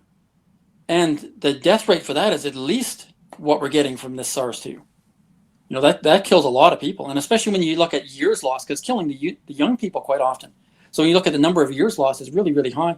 And they have all kinds of other, viruses, parasites, all sorts of other things. If they were like locking down and freaking out the way Westerners are now, they would get nothing done at all. They'd be on nonstop lockdown or they'd starve. Yeah. I think people have been coddled too much with these cotton gloves. Yeah. I think they should have locked down the obesity epidemic instead. Like if you say we're going to do a lockdown, I would think, you're gonna lock up those fast food restaurants because if you go through certain places, I don't want to disparage people who are overweight, but there's an awful lot of them, and it's very bad for their health. And they would probably themselves say they would like to be thinner. So if you were to have a lockdown, maybe you should lock up those Burger Kings, McDonald's, this kind of thing. I completely agree with you. I completely agree. But it also just makes it makes America rather boring. Because wherever you go, there's the same, like, I don't know, they call it a Wendy's, maybe a McDonald's, and some other thing that it's like a rubber stamp. Every place you go, it's got exactly the same thing. It's like a monoculture. Yeah, it is. Yeah, it's just it's not definitely not an interesting place. I know. Yeah. But there's some good American. I have some good American friends though. It's strange though. A lot of them are. I guess that whole gun control thing, they're almost thinking of going the European way, where a lot of people were talking about gun control. They're worried about school shootings and stuff. They have gone in total reverse. This is one effect of this SARS-2. The whole gun control debate is now settled for the opposite side of what I would have thought. So, I talk to my American friends now. They have all got thousands of rounds of ammo, and they say when they're going up to the gun stores to get even more guns, they find the shelves are empty. Every last gun is sold. And the gun shop owners were saying 40% of the people they're selling to were first time. So they were having 3 million new gun registrations for like new gun owners every month. So the rest of the world goes after toilet paper. America goes after guns. Guns and ammo. Yeah, like when I was visiting my buddy in California, and he had a lot of he had a $7,000 military rifle with like a triple laser sight and thousands of rounds of ammunition and everything. My friends in Florida, the same. They're all heavily armed now. It's rather concerning. It's rather concerning that. I mean, well, they were already number one in the world for gun ownership. Now there has to be some new category where they're far above. They're probably double what they were before. But of course, their police system's breaking down as well. So it's like the law of the jungle. I guess you have to be armed in that circumstance. It's almost like Yemen. In Yemen, if you can afford a gun, you got one. Yeah, well, South Africa, I believe you used to be able to buy an AK-47 for a loaf of bread. Yeah, I mean, the bullets were more expensive, but you could get the gun pretty easily, but for the bullets. Yeah. Oh, Jesus. Yeah, I don't know. Hey, things... One of my buddies was almost shot with an AK. He was taking his motorcycle down between Ethiopia and northern Kenya, and he was going along a particular stretch of highway where there was some Samburu tribesmen, and they waved to him, and he waved back, and then wanted to pull out an AK and blasted him. And it knocked out the back brakes. Yeah, they shot at him. Now the bullets only destroyed the back brakes of his bike and kind of ruined the back wheel. But he managed to get a few more clicks down the road, and he ditched the bike and he hid in some thorn bushes. And it was getting dark. And he was down there for a television show. He was doing the Africa Bike Adventure, where he takes his motorbike around Africa through as many countries as he could go to, but filming the whole while. And it ended up being a show on, I think, the UK travel show. I'm not sure who picked it up. But the weird thing was he had a little button he could press that the producer had given him, that if he presses this button, a bunch of special forces from nearby base would use helicopters to reach him as quickly as they could and try to extract him. But he didn't want to use that because he thought, well, these Samburu are either going to find me and kill me, and then a helicopter will arrive and just find my body, and the producer will be annoyed that I blew $10,000, or they'll sort of like not find me, and off I go, right? So he was hiding in the bushes, and they were looking around, but it was too dark, and eventually they left. Then he went up to the road again, and he had to hitchhike along. And some police picked him up. And when he told the police what would happen, they were just laughing. And they said, oh, yeah, the Samburu kill several people a day on this road. And he wasn't aware that it was that bad. I guess they'd become quite banditry. They'd become popular in that time period. Now, I was up on a different road at the same time where there's supposed to be bandits, but I didn't encounter any. That was I went up into Lake Turkana and areas north of there. This must be a major concern for you, isn't it? In some of the wilder parts of the world, like bandits, highwaymen. Yeah, getting shot up can be a problem. Like, for instance, when I was in Herat, I couldn't go visit the minaret of Jam because the locals said it was so dangerous because of Taliban that I would have had to take 10 troops with me, armed and all that. And I've done some armed tourism, but I didn't have the money on me at that time I didn't want to spend, a few $1,000s just to see a minaret. But I'm going to get a chance now. So one of my buddies, he used to do business in Afghanistan. And actually, the Taliban tried to kill him. They blew up the hotel he was in, but he'd escaped and gone to the hotel next door. So when they blew up the hotel, he was just... They tried to kill him. He was the target. They were trying to kill him, so they thought they were bombing him in the hotel. But it turned out he had checked out of that hotel, and he was in the hotel next door because he thought they were going to try to bomb him. And sure enough, they bombed that hotel, and they were blasting away there, but they didn't manage to kill him. But he met this guy whose dad is like in with the warlords for northern Afghanistan. And this guy's living in California now, so I went out to visit him. And he said, oh, yeah, come and visit in Herat. I'm going there all the time. So now I've got an offer that if I go in and visit in Herat again, I won't just be wandering along on my own. I'll have some army support so I can go see the minaret of Jam and a few things that otherwise would have been too expensive to do. Because he's this guy's pretty tight with the warlords up there. I mean, not the general Assange. So he's got a free pass to get into there. Yeah, and I had another couple buddies who knew that the Assange guy, I think his name was, the Uzbek guy. Not sure if you ever saw him. He's got a strange looking face. He's that warlord he's an ethnic Uzbek, but he used to be one of the warlords of the Northern Alliance. I think it's General Assange was his name. Yeah, one of my Swedish buddies is an operator, and his job was to watch Assange because they were giving a lot of money to arrange armed attacks against the Taliban, but they were worried that he was going to take the money. And at one time he was making off with a cash box, and my buddy had to point a gun at him and say, hey, one more step and I'll blast you. Right? He had to put the money back. Yeah. He got shot up there, but He got shot once when he got up there, but the flak jacket stopped it, and he managed to keep the bullet. Good God, good God. I suppose like being in your situation, it's like you're in the the road less traveled. So as a result, you get to meet some very, very interesting people. Yeah, they're fascinating people. Like when there's only a few foreigners in a country, they're almost always fascinating. Yeah. I found that with Rwanda. When I went to Rwanda for a while, there were a bunch of expat parties and whatnot.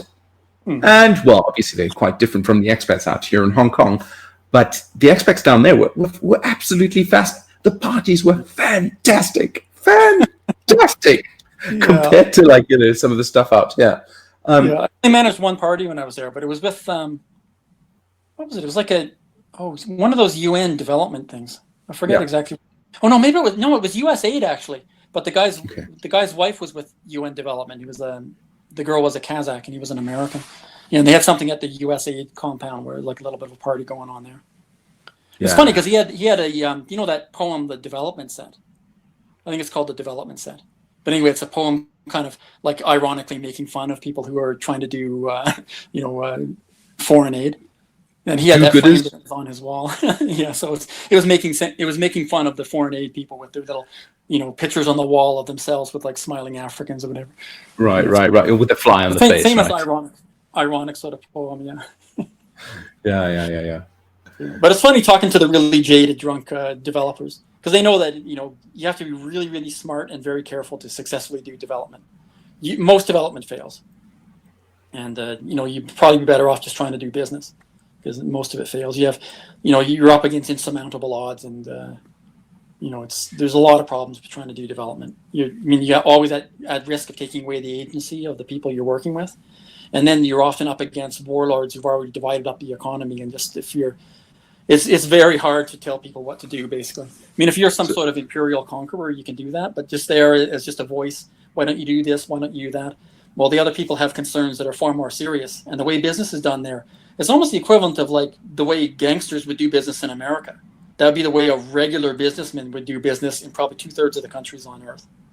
Even some of the ex-Soviet places, like Ukraine and Uzbekistan, places like that, Kazakhstan even, like business is gangsterish, and if you're not kind of a gangster, you can forget it. Yeah. In China, it's also similar. In certain parts, you've got this concept called guanxi, and which means face. So it's very much sort of wheeling and dealing, and like how much benefits do I get from this sort of thing. Yeah. And also in Africa, South Africa too. It's kind of. What's your opinion on? Maybe we can go a little bit more political. What's your opinion on the way China's going? They're doing this whole something in belt endeavor, where basically. I think I agree with the geopolitical analyst Peter Zeihan with his analysis of that, and I find a lot of the other geopolitical people are saying something similar. So this Belt and Road thing is just a way to dump product. So China overproduces concrete and steel and things like that, and they can't really dump it to other countries now because countries are really sensitive about stuff being dumped into their markets now. So they can't get away with that anymore. So they're trying to make it part of this Belt and Road where they're actually just getting rid of excess product. Now you could say, why don't they produce less? But if they did that, then they would really anger a lot of workers who lose their jobs because a lot of the companies are, in a sense, government owned or owned by the individual provinces. So it's not the way business works in China. Is you're not necessarily trying to make money in a lot of cases. If you're any sort of connection to the government, your real job is social control and to make sure people have jobs so they won't march on Beijing. And loyalty to the party. Yeah, so they're not really looking at the bottom line. That's why their debt is ratcheting up at this enormous rate. And it'll probably all end in tears. What happened with Japan? They had a lost decade or even decade and a half. Well, the geopolitical analysts think that China's probably due for a lost decade at least. And some people say it might break up, so it might become unstable. And that's why they've been really clamping down so much. Like this whole anti-corruption thing they have.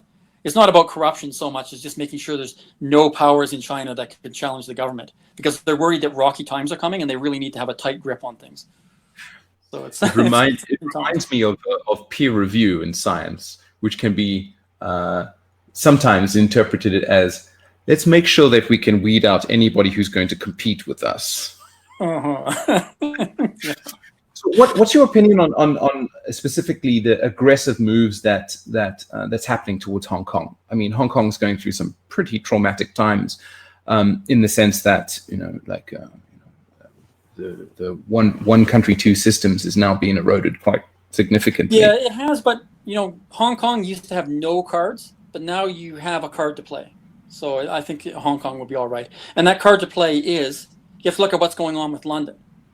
So London was not interested in having the UK leave the European Union because they do a lot of finance there, and they were worried that it might damage the city of London, which it probably would have. And in fact, all the geopolitical analysts were saying, oh yeah, the British are about to get clobbered because the EU is going to make an example of them to say, here's what happens if you leave us, you get crushed. So this hammer was about to fall in the UK, but then SARS-2 came along. And it kind of saved them because it's caused so much damage to the EU. The EU will be lucky to survive this. They really have a lot of damage now.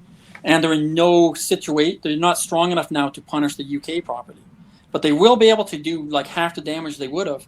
But now I think Boris is seeing a way out of this where the Southeast Asian countries are probably going to do very well for developing now. So China's going to contract. They're not going to be as powerful. But Southeast Asia is going to be doing extremely well over the next 10 years. And he's probably thinking about how it's the Chinese diaspora who are in charge of a lot of business there. And they're Cantonese speakers for the most part. Not entirely, but a lot of them are associated with the Cantonese. And of course, Hong Kong is involved in banking. And they're also involved in the Cantonese community to some extent. So this is what's behind his, apparently, and then actually quite generous offer to say that he'll allow a path to citizenship for 3 million Hong Kong people. And part of this is he wants to cement London as maybe London gets kicked back a little bit in terms of their ability to succeed in Europe. But if Southeast Asia is the new place where banking's going on and commercial banking, well then London could use its association with these Hong Kong people who'll be given extra incentive to care about London, and perhaps they can get in on this new Southeast Asia action. So this is the card now that Hong Kong has to play, and they might be able to play it well. So instead of becoming the gateway, as typically the case is with Hong Kong, the gateway into China, now Hong Kong becomes the gateway into Southeast Asia. Yeah, exactly. Yeah, that'll be the plan, I think. This is just my own ideas, but I just noticed this the way things are going. No, it's quite interesting. Like the as soon as Boris Johnson mentioned this, the very first reaction from Beijing was like, well, if you do that, we're going to make those people with the BNO passports, the British National Overseas passports, we're going to force them to choose one passport. So it's either going to be the BNO or else the Hong Kong passport. Yeah, and of course, you can still see, but Japan does that as well. But you can see it's still a card to play. So you have the counter move by the Chinese. They're trying to nullify that card a little bit. But maybe Boris is thinking some of the richer ones might want to leave, and if the EU settle in London, maybe London could attempt to set up another little banking center somewhere in Southeast Asia. It looks like they're going to be cut off from China to some extent, and definitely from Europe. But Southeast Asia is going to go well, and they can get a bit of banking out of there. I mean, it's not ideal for them, but it's still worth a try. Since the stuff that's gone down here in Hong Kong, there's been an uptick in capital inflow into Singapore, by 40%. Oh, interesting. Yeah. It's quite huge. But the thing about Singapore is that even though it's quite stable and seems pretty good at the moment, what happens when the next president comes in? We don't know. You see, a little bit of a danger. Yeah. Yes, but, exactly. I think it's everywhere now. Like I think almost every country's unstable now. Like if you look at the United States, it's seeming to destabilize. I don't know if you've noticed. Like, do you have a lot of friends in the United States? I have a few friends in the United States, mainly technical quite a people. Few on Facebook, anyway. But what I'm noticing now is they are defriending people of the wrong tribe. So if have various friends in the United States, some of them might be left or some of them right. They're dividing into left and right now, and it's becoming tribal. And it's especially the left is unfriending anyone who's even slightly right. So it's more like driven by the left, but it amounts to the same thing. So if the left unfriends the right, it's still a split. And it looks like they're becoming increasingly hostile to each other. So it's interesting to see what's going on there. I mean, after a while, you can't even run a democracy if you get people not even talking to each other. So they're moving in that direction. We'll see what happens. I mean, I think it's the last grasp of the. Yeah, so you have a situation where the Americans were running this kind of overseas hegemonic quasi-military empire, And now it's not working out so much because you have a populist like Trump is trying to withdraw that. I mean, he just took a whole bunch of troops back from Germany, or announced he would, and he's tried to get out of Syria and all kinds of things. You can see the military is quite angry with him, and the military-industrial complex as well. So you have like the old guard in America. It used to be the Republican Democrats were quite similar, and now this populist got in. And they're very annoyed because they used to have things their own way for about 50 years. Like, it didn't matter. Like, the difference between Barack Obama and like the Bushes and people, they're almost identical. They had the same foreign policy for the longest time, and they had the same kind of commercial policy as well.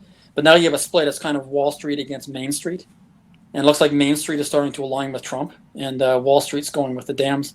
And of course, as the elites battle, the regular people will get caught up in it, kind of as pawns. They often don't even know what they're doing.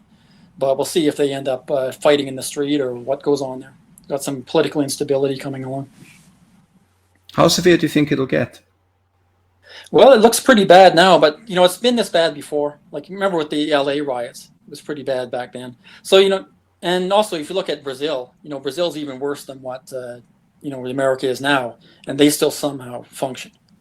So we'll see. I mean, it could be almost like when the time of the fall of the Roman Empire, where people made their own little forts in the wilderness, and they'd have it heavily armed, and then eventually things went feudal after that. So we'll see if a little bit of that comes. Like, you might have all the rich people living in gated communities. I mean, you're used to this from South Africa, right? All the rich people have their own community, and like, there's some of them say we want gun control, but then they're the very ones who hire the armed guards. So that would be the leftists, and the ones who are right wing, maybe they all have their own guns, but it amounts to the same thing. You get a heavily armed society. This cancel culture that you're talking about, where people are long friends. They've just sort of based. Okay, your microphone appears to be noisy. Sorry, I'm just checking some error messages that might be appearing. But this cancel culture you mentioned, I find it rather concerning because people seem to have taken this concept of free speech and to have interpreted it as somebody who just goes off saying insulting things. And I think this is a very unhealthy way of looking at it. Free speech essentially means that I can say something such that, and I don't have the consequences of the government putting a bullet in my head. Mm-hmm. I'm able to highlight tyrannical structures and speak about them, discuss. But more so on an individual level is like, prior to the days of free speech, if I didn't like you, Mike, and I didn't like your principles, Mike, I would reach for my weapon and stab you. I'm not sure. Maybe I am pushing it over a bit. Yeah. But yeah, like it opens up a buffer of dialogue, so that we're able to come to an understanding about what certain meeting of minds, so that we don't reach for our weapons. But here we've got a situation where people are immediately, removing that avenue of dialogue, and if this continues, then weapons are going to be drawn. Yeah, it'll happen. I mean, I've seen it happen in a lot of countries. They spiral down and they end up with civil war. And the U.S. isn't there yet, but they're closer than I've seen for a long time. I mean, in the early 90s, they were getting that way a little bit, but then they stepped back from that. But now it looks like they're quite heavily going in. I wonder what'll happen. Like, it doesn't matter who wins the next election. We'll see what happens in the streets after that. Because let's say Biden wins, there's going to be raging on the part of the right, or vice versa if Trump gets in again. And it's weird because it's very similar people. I don't know why they're so up in arms. I mean, they're fighting over which elderly white male guy with a bit of dementia who kind of gropes women. They're fighting over. Like, they're pretty similar guys, right? Both you and I see that. I mean, it's just they're indistinguishable, basically. Oh, and what's more, they have kind of corrupt families. Like, Trump's family's a little bit corrupt. I'm not sure how corrupt, but Biden's family's for sure corrupt. Like, I know a friend who knows Hunter Biden and also knows like Pelosi's kid, and they're like heavy drug takers, heavy drinkers, involved in, well, for Biden's son anyway, he was involved in all that corruption out in Ukraine.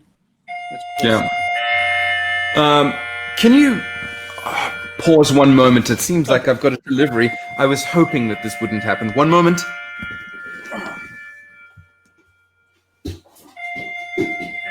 Hey, hold. 開咗啦，開咗啦。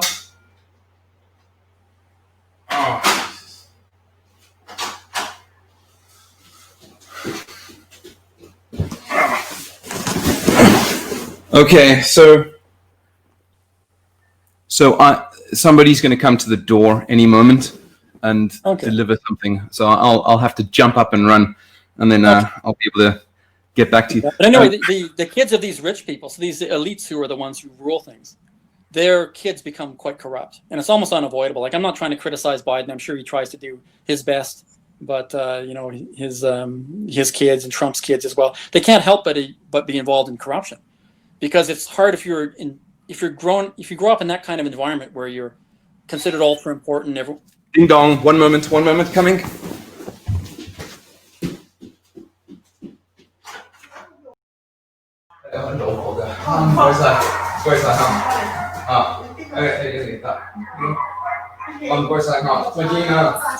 Bye.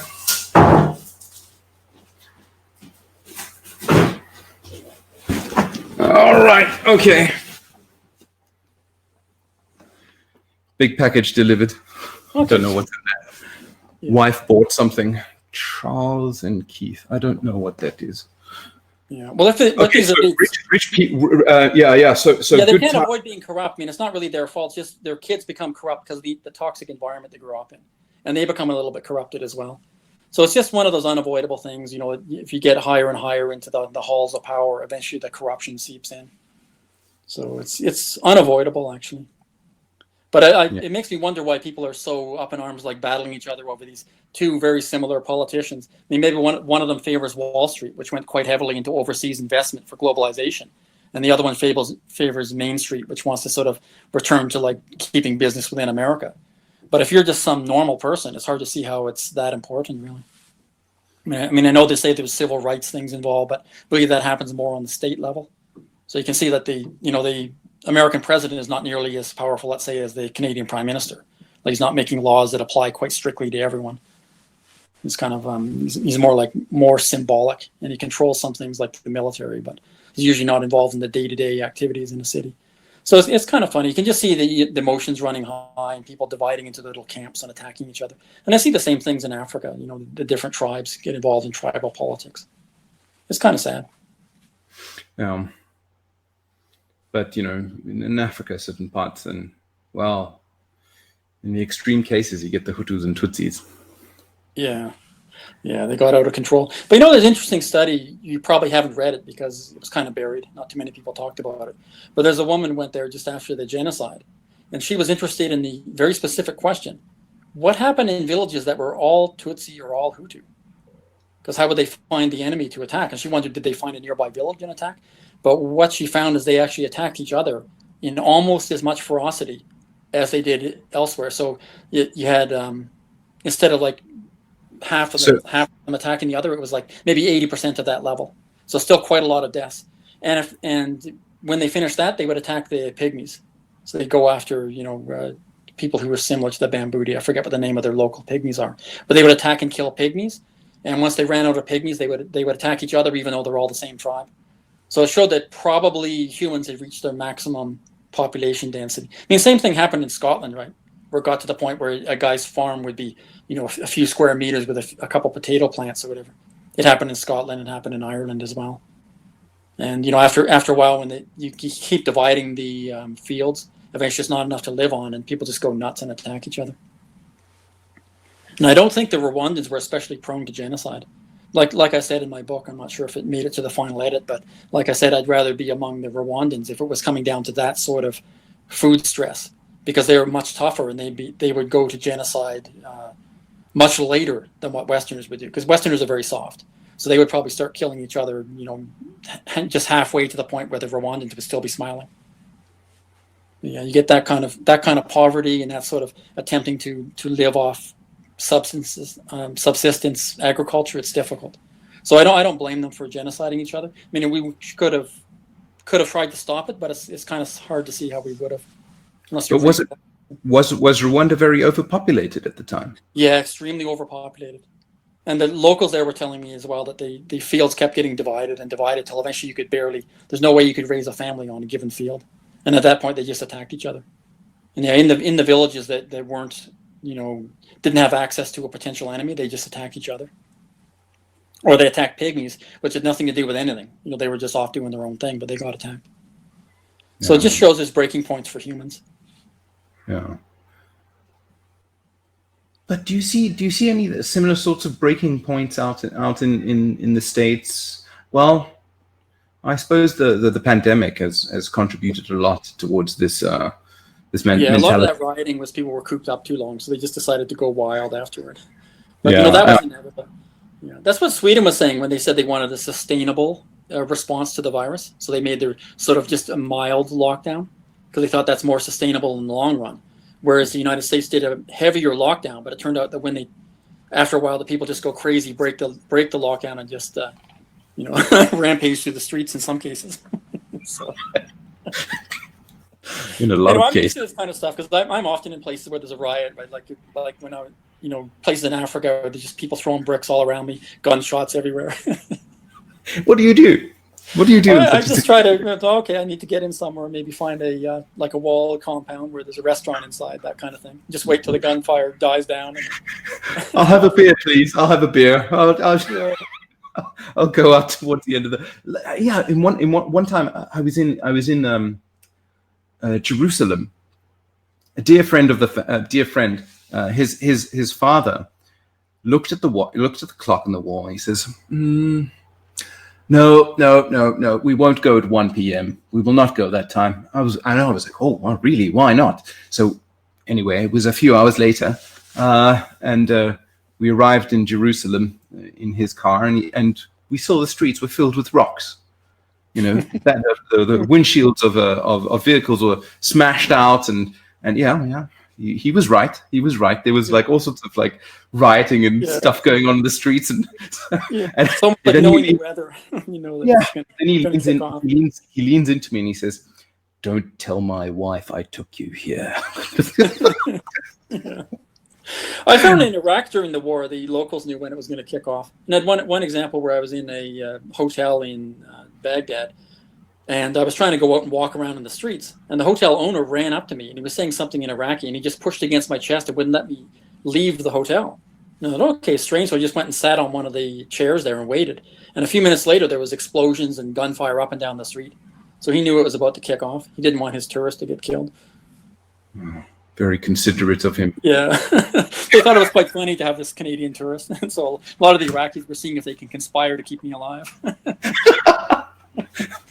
It didn't help the fact that I was hitchhiking around everywhere, viewing the battles and stuff. What was Iran like? Did you manage to get into Iran? Yeah. I went there in 2003, I think it was. Yeah, I think it was 2003. Yeah, it was an interesting place. I mean, they're a very civilized country, but they have a lot of problems. Oh, I know when I was there during the Bown earthquake. I'm not sure if you remember that. They had quite a bad earthquake in Bown. Yeah, I was there for that earthquake. I just left Bown when it struck. But it was very unfortunate when the earthquake struck them because they had a lot of mud houses and they all collapsed and tens of thousands. The highest estimate I saw was 50,000 dead, but it might have only been a few tens of thousands killed. But then they suffered even worse after that because once the town had collapsed and all these people had died, the central government thought they better do a good job to rebuild the place. But they decided they weren't going to pay to rebuild it. They decided they were going to pressure people into rebuilding it. So they talked to all the largest construction companies in Tehran. And they said, hey, come on, you're a big company. Give us 100 men. And they say to the next one, like, oh, you're a bit smaller company. Give us 50 men. Like they went and pressured them all to give men. And eventually they had several thousand men and they brought them down there to rebuild. Now, of course, there's unintended consequences for this methods of recruitment. Because what quality of men are going to be the ones who are given, right? Like certainly not the top-notch guys who are hard workers and conscientious. So they got the worst possible workers. And if you think in Tehran, why would someone be like a really bad construction worker? Well, probably because he's addicted to opium, right? So these were all opium addicts. And so they were then placed near to the refugee camp of all the people who'd had to flee from the city. And they're living in tents with these people, but they're all opium addicts. So they got all the people of Bown even more involved in opioids. And of course they were sharing needles. So they all ended up with HIV/AIDS. Or at least that's what I read in several reports. Yeah, so it was a complete disaster for that. But the Iranians in general are very friendly, and I went to a lot of parties there. I mean, if you knew the right people, you could get into parties where like the women were not wearing, they were dressed almost like a club in London or something. There'd be like Afghan girls with weed, I even saw some guys like sniffing some blow that they got there. So like the upper class still had their parties, but their parties got raided by the police. It was quite hardcore, and they would go and like capture everyone and like put them in cages, and they were whipping people, but the girls were getting out of it. So I was talking to the girls at the parties, and I was saying, "How often do you get captured?" She said, "Oh, every 2 or 3 parties we get captured.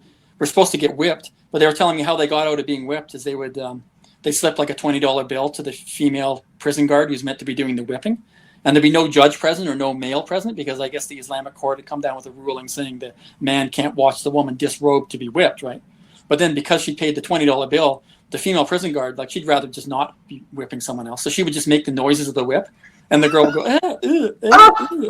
and then afterwards she put back on all this Islamic gear, right, chador and all that, and the judge is none the wiser, and off she goes. And of course, there's no inspection of any beatings, right? Because you don't want to expose. Not for the women, no. So the women were getting out of it. The men were still getting whipped though, but it was almost like a badge of honor for them if they were getting whipped for raving or whatever they were up to. Yeah, it was pretty. It was pretty full on there. What about the rest of the stans? Tajikistan, Kazakhstan. I hear a lot of corruption is going down in that part of the world. Yeah, they're extremely corruption prone. But for part of it, I arranged something that I was jokingly calling dial-a-bitch. So I had a girlfriend who could be quite bitchy in the Russian language. And I'd be wandering around, and of course the police would try to shake me down. And I just go, beep, beep, beep. I call her. Then I'd just say, okay, it's happening again. And I'd like pass the phone to the policeman, and she'd go, blah, blah, blah, blah, blah, and bitch them out in Russian. Like, I know people who can talk to people who are your boss type of thing. And they'd go, ooh, okay. Let me go. All right, hands off this guy. Yeah, so I'd use the dial-a-bitch method. It's pretty good. It sounds like a really good hack, actually. It's possible to get visas. Like I met even one. Like here's an example of how hard it was to get visas. I met one guy in a hostel, and I think it was in Uzbekistan, and he seemed quite glum. And I said, "What's up with you?" And he goes, "I've been here 6 weeks." And I was like, "When I came here, see that persimmon tree? There weren't any fruits on it. And you can see they're getting ripe, right? Soon they'll be able to eat them." And I said, "What are you doing here?" He goes, "Waiting for visas." And I was like, "Oh, I got out of that." So what I was doing is I was pretending to be a economic. What was it? Some sort of economic expert who was hired by the UN, but actually I just had papers indicating that. And I was going into the UN offices, and they were quite trusting. So you get like kind of the visitor badge when you go in, and then I'd have papers showing I'm an economic advisor to the UN. And then they're quite trusting, so they would let me, they'd say, oh, I'd say I need to travel to the next country. And they'd say, oh, use our dedicated secretary. So I go down and use her to arrange these visas, like way less time. Like I get a visa in 2 or 3 days instead of 6 weeks, right? It used to be quite hard to get visas to go through there. So I'm assuming that these papers were a forgery. Oh yeah, everything's a forgery there. I heard about some Italians once who just had their own visa printing stamp equipment, and they were just going through making fake visas to every country they went to. But for the most part, I got real visas. You know, Turkmenistan used to be super tough. I actually had to get what was it now? Stand tours. Had to get them to help. So I tried in several places, and it was almost impossible to get in there. And they wanted so many passport photos. Like I think they asked for 16 photos. And I was joking with them, saying, "What do you guys do? Like paper your walls with them? It's crazy, right?" But they wanted all those photos. And then when I crossed, I had to cross from Afghanistan to get into there, and they were searching me at the border, asking all kinds of questions. It was quite funny because it was this Turkmenistan girl. And she's quite good looking, actually, but she had a whole crew of men working with her. And they were going through my entire backpack with a fine-tooth comb, just searching everything, asking all these questions. And you can see the more she was asking questions, the more she was hearing about my lifestyle. You can see the frown deepening on her face. And finally, at the end, she said, "Stop traveling." No, she said, "Stop traveling. Find a woman and get married and have kids." And I was like, "Okay, yes, ma'am." And then she went and stamped me, and I got through. Wait, why would she be annoyed by you? Because, it didn't appear that I was doing the proper Turkmenistan thing. They're very conservative there. So, she was asking questions that were getting more and more personal about my lifestyle and be like, "Where's your girlfriend? Why don't you have a home? Why aren't you married and having kids and all that?" I see. Okay, be done with this guy. Go and get married. Settle down. Yeah. I see the same thing in Syria. They were some of the people I was staying with, if I was staying with just a local, you could see that they were big fans of Saddam Hussein, and they'd be like trying to show me videos of how great he was and saying, "You should get married and have children right now. The Quran requires it." Like they're very conservative through that area. Yeah. Now, unfortunately, Syria, they failed the taxi test as well. I get in taxis and they would be disparaging the some other group and saying how they want to attack them. And I was like, oh no. And of course, it was a little bit later for Syria, but eventually they collapsed into civil war as well. But they were a very corrupt system. I mean, they probably still are. Like I was talking to one guy once I think it was in Homs, and he had a carpet business, and it was doing very well. Like lots of tourists were going and buying carpets. And I used to do a bit of business myself, and I was saying, oh, so you're probably looking to expand. He goes, no expansion. And I said, well, why not? I mean, you've got customers lined up. And he said, I tried to expand before, and then like a bunch of thugs arrived from the government, and they shook me down for $50,000. So he's saying how he had to get his whole family to help bail him out of jail. And it was all because he began to look a bit more prosperous. And he said he's just going to keep his head low with small business, just hire family, that's it, keep a low profile. The thing is, throughout Syria, was everyone doing that, except for the people who were well connected. And after a while, the anger grows. And especially in Syria, they ran out of water. So they pursued a policy where they were going to be agriculture exporters. But unfortunately, in Syria, there's not much water. So they were drilling deeper and deeper to try to get water. And eventually, when your well runs dry, you have to drill another one. And it was getting to the point where you need like 40, 50,000, 80,000 just to drill well to keep your little farm active. And after a while, you just can't do it anymore. And you're out of business. You just swarm into the cities, and then you become hungry and angry. So yeah, it kicked off eventually. But it was a beautiful country. I mean, they wrecked a lot of their stuff there, but still there was a lot. I used to say it was one of the best places to backpack through, but I don't think it is anymore. I haven't been back since, but I imagine a lot of the stuff's broken. Would you go back in Syria nowadays? Yeah, going to Syria is no problem. You just have to go into one zone and not others. I was talking to a lot of people coming and going from Syria. What you hear on the news is all bullshit. Like when they say like this area is terrible or that area is terrible, you can't go there. It's not really true. They're just like, in order to get into countries and say you're a refugee, you have to make stuff up, and usually the Western media goes along with it. Like for instance, a lot of my friends are aware of a lot that goes on internationally, and here be an example for Afghanistan. So the German news were talking about Afghan refugees, and they were interviewing one guy and his friends, and they were doing this interview on German television. Well, of course, this interview that had Afghan guys on, it's very interesting from the point of view of the Afghans. So, of course, they're going to replay it there.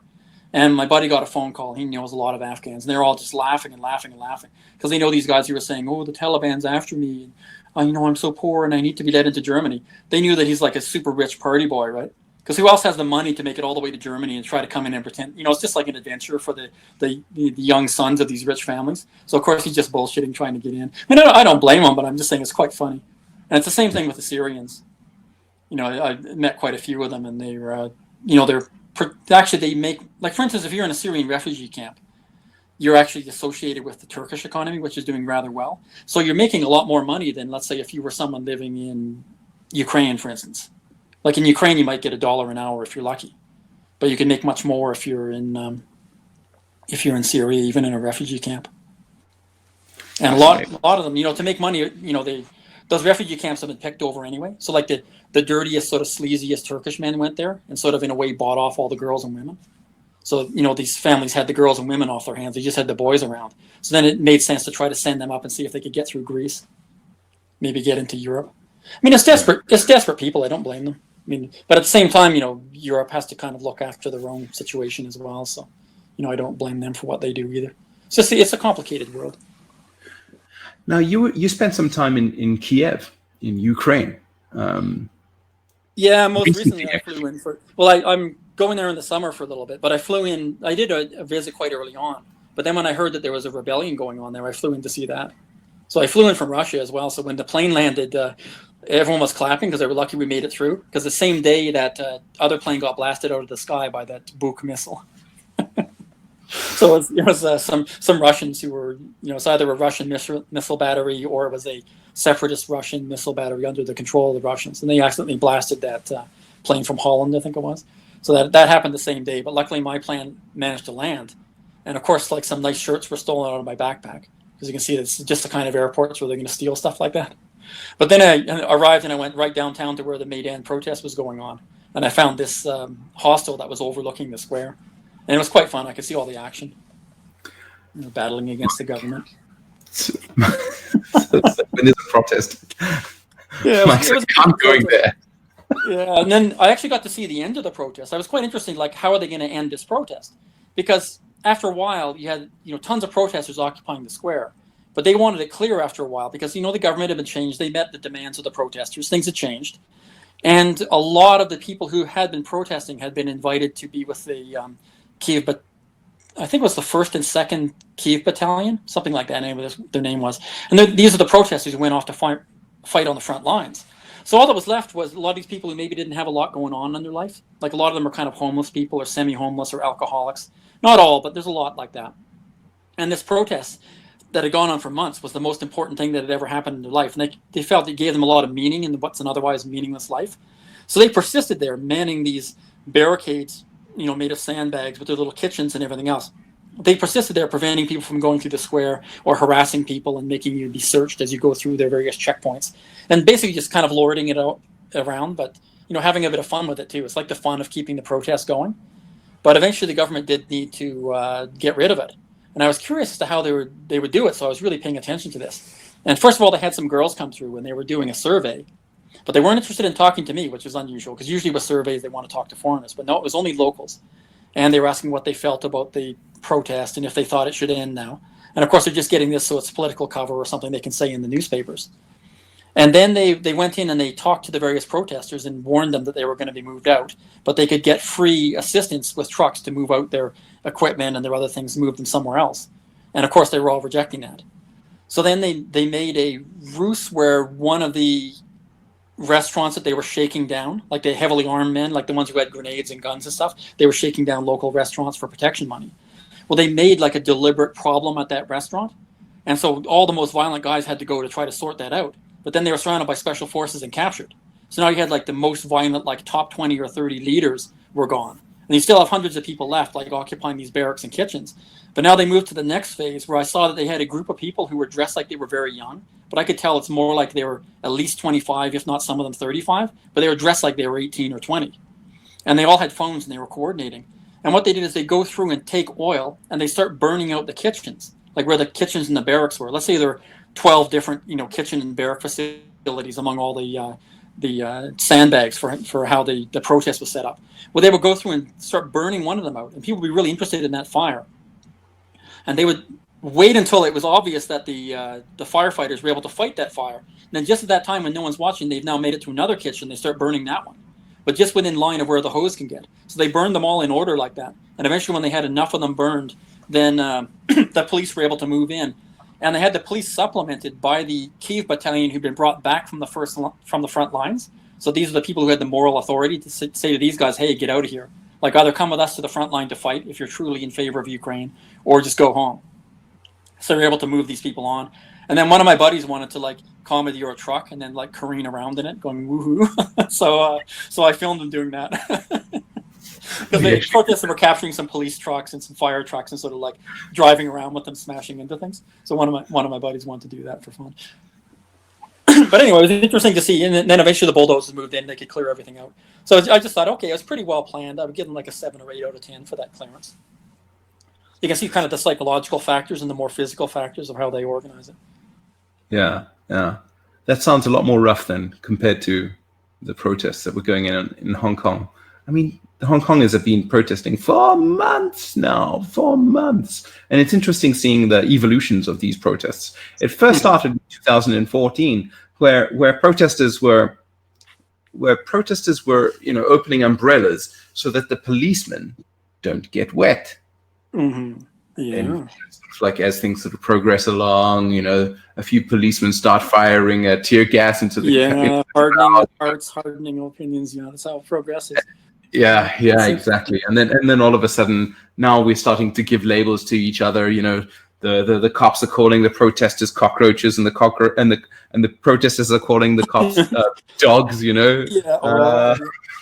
It's a typical sort of approach that you want to dehumanize somebody, so that give them a name, and then. It's interesting because I've seen that process go all the way to the Civil War quite a few times. That's why I'm a little bit concerned with what's going on in the States, because I can see also that it's like halfway along that path, and I wonder if a lot of these quite soft Westerners realize what things get like when that happens. I don't think they.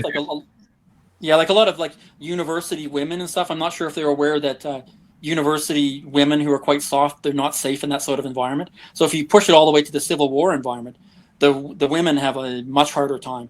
And if you can't get back to normal, women can't even, like, everything they had for the second wave or third wave feminism, all these advances they've made, that all gets rolled back.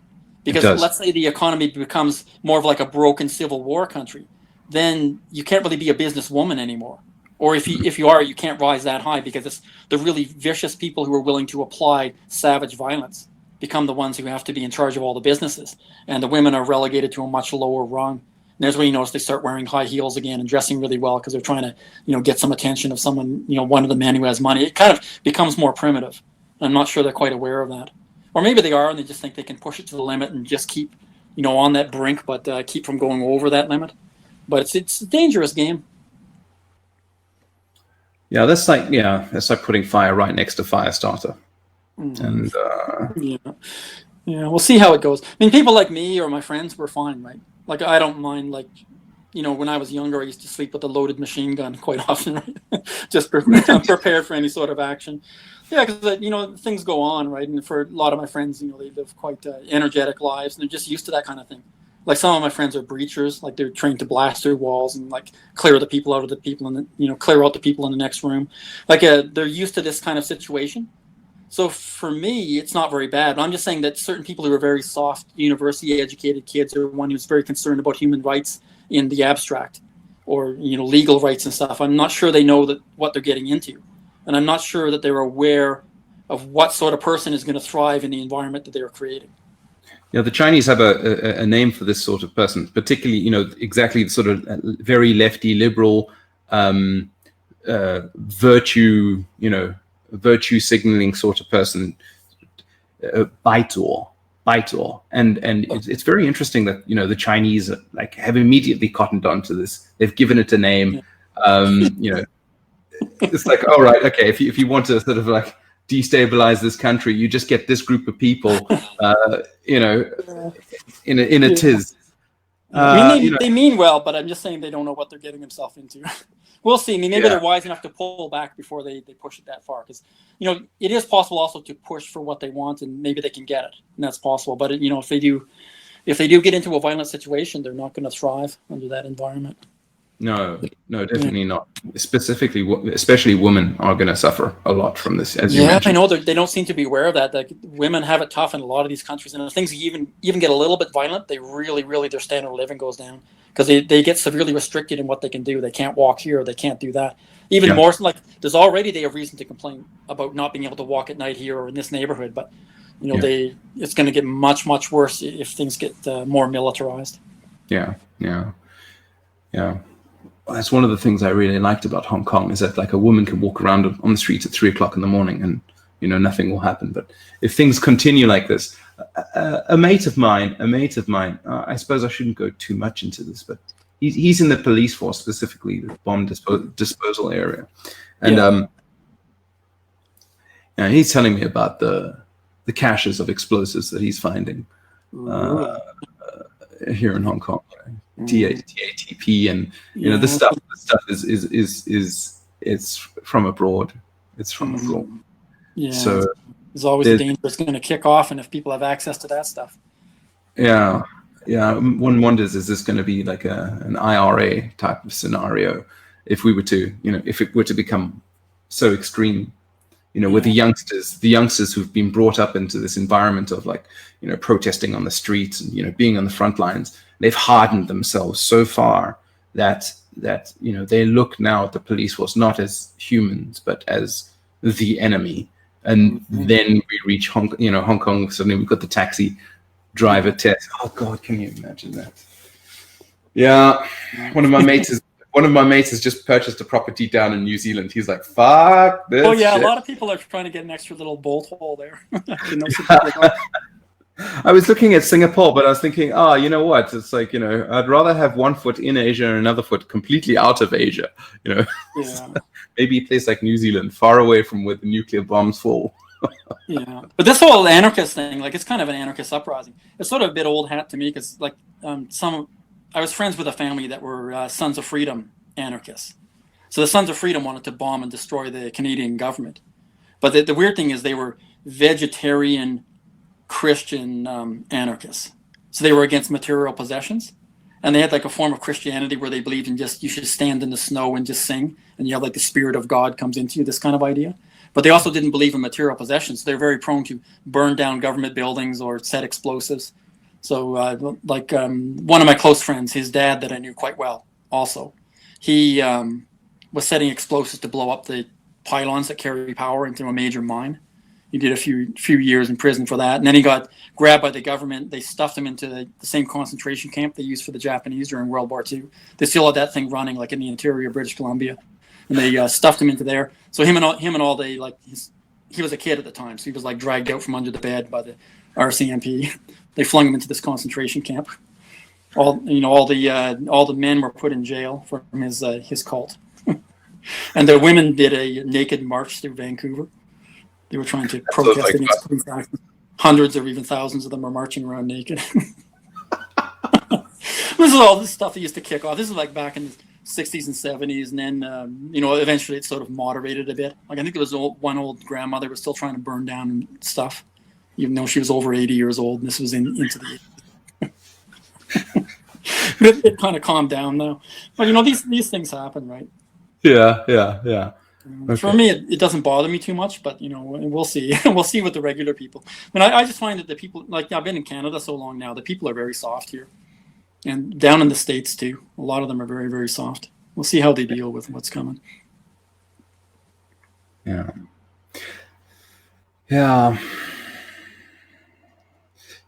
It's the life. Life has just been too cushy for these UK, Canada. Yeah. Well, things used to be more wild. Like, for instance, this same guy I knew who was bombing stuff, like in the 70s or I think even early 80s, he was working in a place where it gets up around 40 degrees Celsius because a lot of fruit orchards around there. I think it was near Soyuz or Kelowna, someplace like that in the interior of British Columbia. And he was driving with a buddy in a convertible car, and they came near a waterfall. They thought, oh, well, that could be refreshing. So they pulled the convertible up to the waterfall that was right near the road, and they let the car fill up with water. And it had enough of a seal that they were actually in a swimming pool as they were driving along the road. And then they had, of course, they were drunk because everyone used to drive drunk all the time. And even when I was out there, like people would just be drinking their beers, and when they used to like drink their beers and throw the empties out. But by the time I was living there, you used to drink your beers but not throw the empties out. That was considered rude. But you'd still be drunk driving and have the beers in your hand. But anyhow, they were coming around the corner, and they couldn't quite make it because the water threw off the suspension. So they ended up skidding and smashing over a telephone box that was right near a police station in the small town. And the sheriff came out and just saw them there. He's like, "Get out of that car!" And they open up the car, and what pours out is a whole swimming pool worth of water and empty beers and like two stumbling drunks. And this is like around 1980, sometime like that. So the sheriff's just shaking his hand. He goes, get in your car and get out of here, and I don't want to see you again, right? Because I half made him laugh, so he decided to let them off.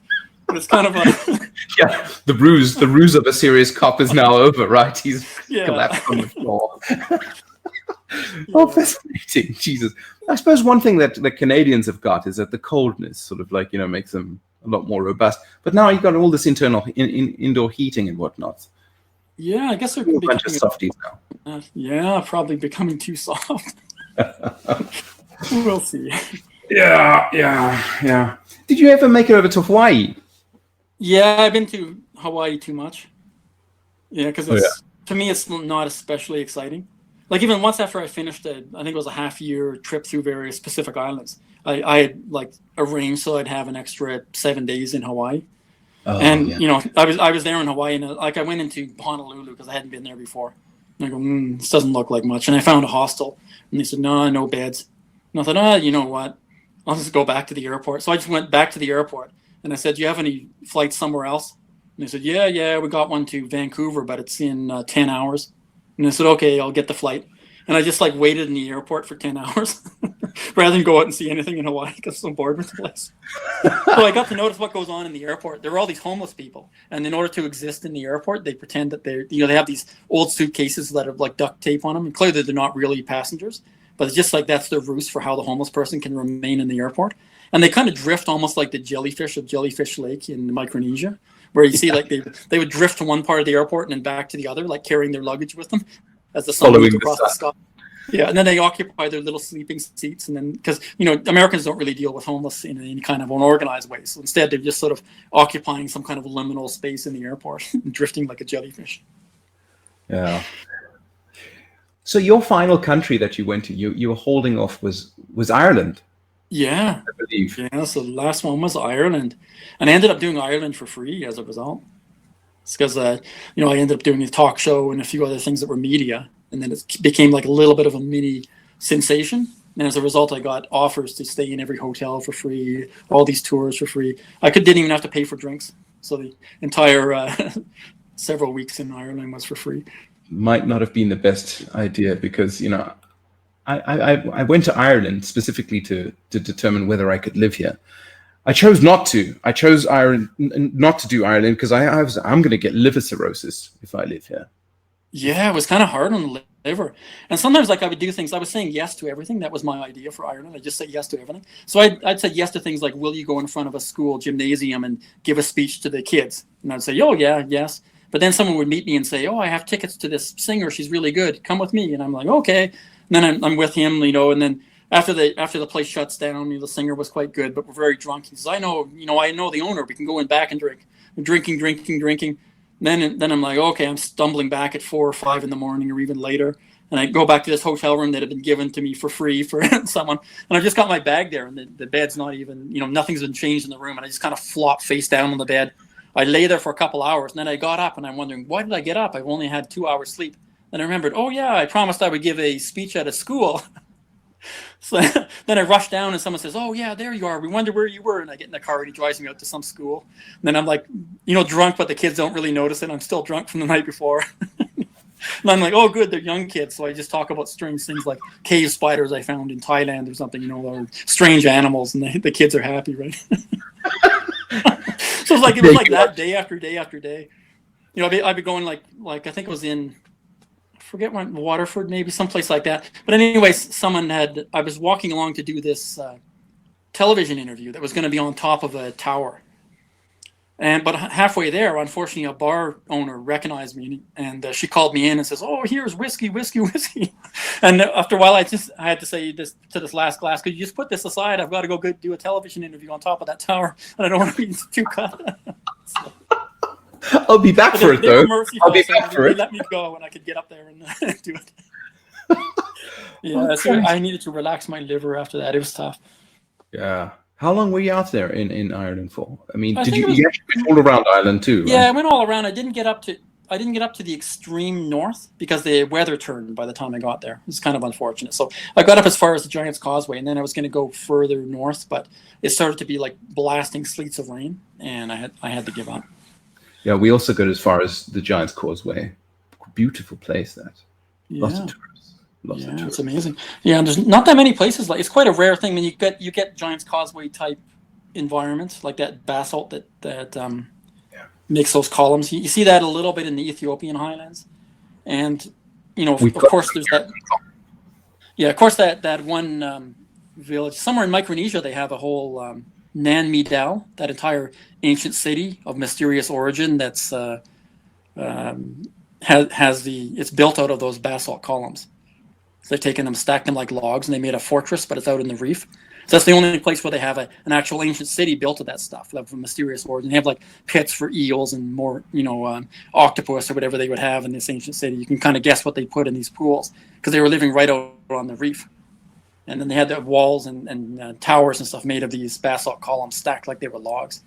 Fascinating. Nan Midal, did you say? Nan Midal, yeah, that's the one. It's in Micronesia somewhere. Yeah, it's quite fun to see that. In Micronesia, you see like old Japanese guns in the jungle, or stuff that's been sunk during war, or the Nan Midal, and it's quite interesting there actually. Fascinating. Yeah. The Japs when they took over that whole area, there's a documentary on one particular island. They'd actually taken over this island, and it was a strategic point, and the States also wanted it. They'd buried tunnels into this mountain. And the Americans had attacked, trying to weed out these Japs, and it turned into subhuman conditions for the Japanese people in that environment. I mean, they were interviewing these, I think they're about 80-year-olds. They didn't say on camera that it had reduced to cannibalism, but you could bloody well see it, man. You could bloody well see it. You know, some soldier would be killed, and then, oops, there's our food. Yeah, I met a girl who was an accidental cannibal. Oh, for fuck's sake. I met her in Ecuador, and then like we'd been talking. I'm not sure if we went on any tour together or did anything interesting, but we've been chatting a little bit and connected on Facebook. And then like a couple days later, she sent me a message where she said, "Do you think it's okay if you eat human?" And I was like, sent a message back like, "I'm not sure exactly what you're talking about." I need more context. If you eat like human flesh, is it bad for your health? Are you going to die? And I said, well, I heard cannibals do it, and they seem healthy enough. I mean, as long as you're not eating the brain. And I say, but I'm curious why are you asking? And she told me her situation, and this was in Quito, and she had gone out and found that there was one restaurant that served backpackers that was cheaper than all the others. So she was going there all the time, having their cutlets of meat. And then just when she was about to leave town, the police arrested the restaurant owner. And they found that I guess he was killing people in the alley, or somehow he was getting hold of people and he was chopping them up and selling them in his restaurant meals. So she'd had quite a bit. But I think that's the only cannibal that I met. I wonder if but I think that there was some sort of maybe mental problems involved in it. It seems like a weird way to run a business. Yeah. There's a lot of anger, maybe hatred going on there. Good God, can you imagine that? Oh dear. So when things open up, where's the next place to go to, Mike? Well, probably whatever opens up first. So if I can get into Portugal, I might do that. Or if I get, some friends are saying that Minsk might be open. And maybe I have a buddy who's going to test. Like he has a wife and a kid over in Eastern Europe, and he's trying to see if he can get out there somehow. And maybe he's thinking he can get through Minsk and then connect somewhere else.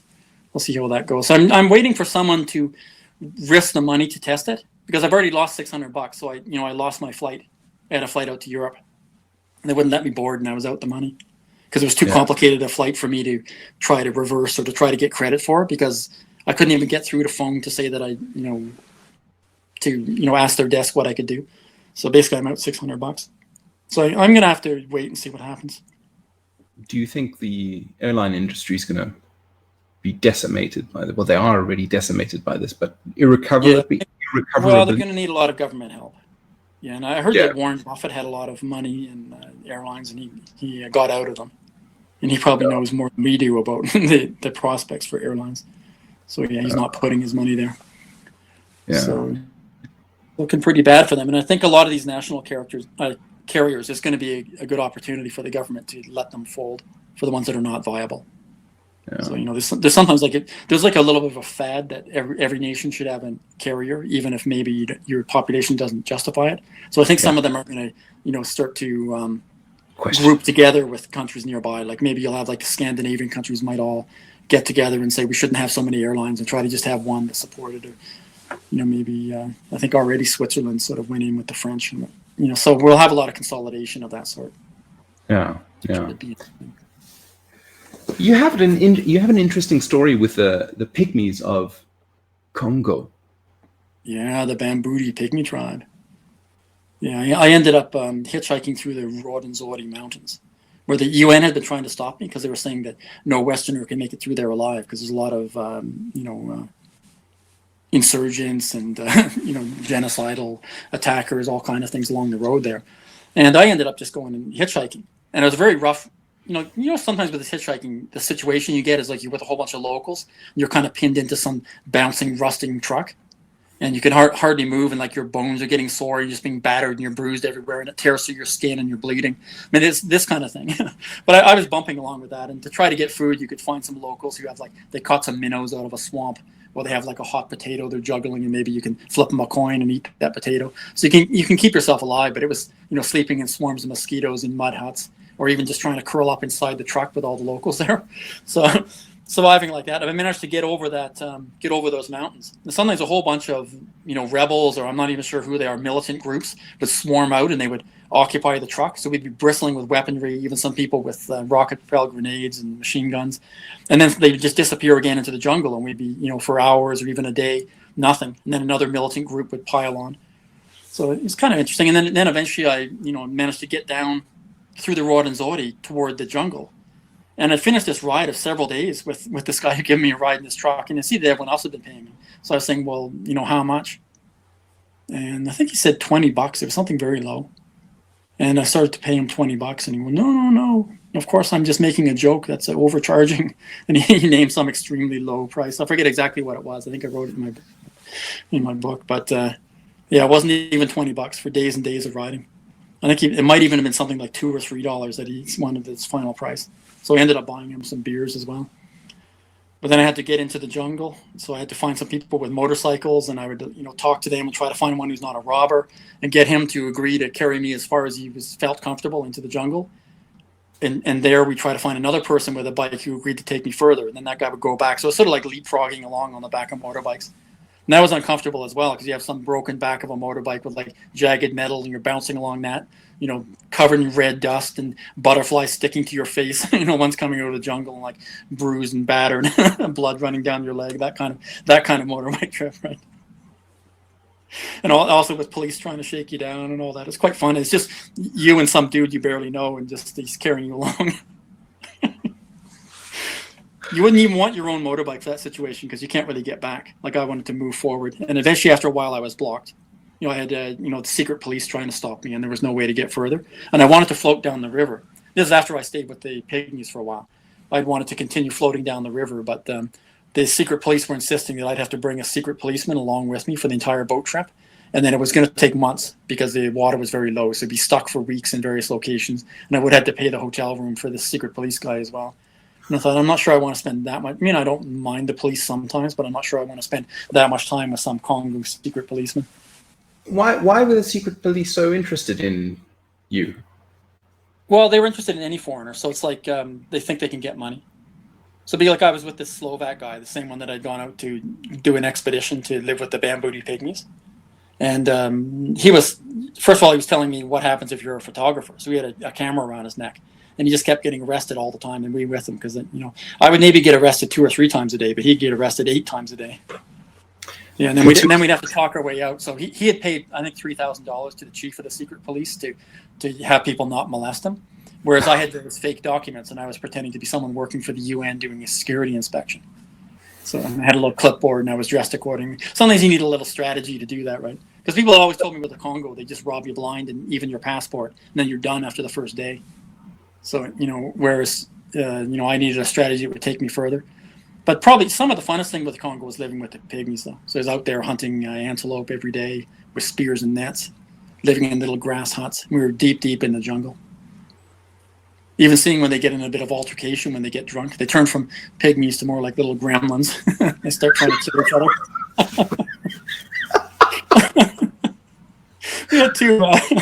We had two rangers with us that from the bigger Bantu tribes. They weren't pygmies, but they were armed with automatic weapons, of course. And there's one of them getting drunk, and the more liquor he got really, really like hillbilly drunk. And at that point, he was, the pygmies were insulting them. He was insulting the pygmies. And eventually he got really angry and said, "I'm going to kill the pygmies. I'm going to kill the pygmies." And he's waving his gun around. So then we talked to the other ranger, who was the more senior. And we said, "Hey, we hired you guys for protection against poacher gangs, not to go killing the pygmies." And he goes, "Oh, yeah, you're right." So he goes and takes the gun and the knife away from the one who got too drunk off this moonshine. But then he feels kind of humiliated. So then he went over and started beating on this one pygmy who was especially lippy. And he beat the pygmy bloody, actually. But the pygmy was quite tough. He just took the blows. But then this pygmy was drinking more. And my Slovak buddy, who's a medical doctor, was saying, "Oh, he's in alcohol withdrawal. He's got like the alcohol withdrawal syndrome." And I said, "But he's still drinking." And he goes, "Yeah, some people are so vulnerable to alcohol that they're in withdrawal even while they're still drinking. Like they're having the weird nervous effects of the alcohol, especially with this moonshine stuff that's probably half wood alcohol." Yeah, I drank a little bit and I was like, "Oh, that's enough for me." You can really feel it's causing brain damage. Yeah. All the women and children were going and hiding. It went from like a Disney movie to like a Quentin Tarantino movie right away. So he was rampaging everywhere, trying to get in fights and all the. And then the one pygmy he'd beat up was complaining to the other pygmies, but then they were saying back to him like, "Hey, when we were out hunting, we think you were sleeping with our, we think you were sleeping with our wives." "No, I wasn't." But then like boom, boom, boom, they're fighting as well. And finally, I was able to sort the situation out because I had a big bag of marijuana that I was going to give them as a parting gift. So I just thought, okay, they've had too much alcohol, they're too aggro, right? So I just took out and I gave like a handful of marijuana to each pygmy. And you can see around their individual campfires, they spark up. It's almost like, with the, when that Star Wars movie where he's turning off the shields for the Death Star, it's like, you can see how they went from super aggro to super mellow right away. You go, that's a better drug for these pygmies. Because, they're like Iron Age tribesmen, right? So they get, even though they're extremely small, they get very rowdy. And the ranger guys we'd hired were no better, right? Isn't there a sort of enmity between the Bantu as well as the Pygmies? And how did this sort of arise? How did it come about? Well, the Bantu sort of consider the Pygmies inferior, so they're almost like they think they own them. I guess you could even use the word slave or serf. Maybe serf is more appropriate because not quite slave, but kind of like slaves. I mean, like yeah. So I met some charity groups who were out there, and they were trying to co-educate Pygmy kids and Bantu kids to try to say, hey, you're both human, and that was having some success. But they're in a tribal mode where they're kind of feudal. This whole idea. It probably wasn't quite slavery, but it's sort of. I didn't meet that many slaves or slave traders in Africa or Europe or Arabia. I met a few, but not many. But I met more who had like a serf relationship with their with some sort of client tribe, and quite often it was the Pygmies who were considered the inferior ones. But of course, the Pygmies would disagree. But but in the sense though, the Bantus are bigger, so they have a domination just physically. Yeah. And you went out there specifically to go live with the Pygmies, correct? Or spend some time with them? Yeah. So I didn't know I went there specifically for that. But I met this Slovak guy, and I was like, "What are you doing here?" They told me no white man could come here and survive. And they told me the same thing, right? So we were like, "Oh, okay." I said, "Well, what are you doing here?" And I told him I'm just passing through. And he said, "Well, I'm just organizing an expedition to go see the Bambuti Pygmies. I spent weeks organizing it." And I said, "Hey, I want in on your expedition." And he said, "Well, you're not a photographer, are you? Because I don't want competition. Like I'm supposed to try to make money off this." And said, "Hey, I don't even have a camera." Well, I didn't even have a camera, so I'm like, "Hey, don't have to worry about me. I don't even have a camera, and I'll help you film if you want." So I was very easily. I slipped him a couple $100 for all the supplies and sort of porters and everything he'd arranged and the guards and everything else, and sort of he even arranged the Pygmy to English translator, which is a hard thing to find. Pygmy to French translator wouldn't have been so hard, but Pygmy to English is kind of hard to find.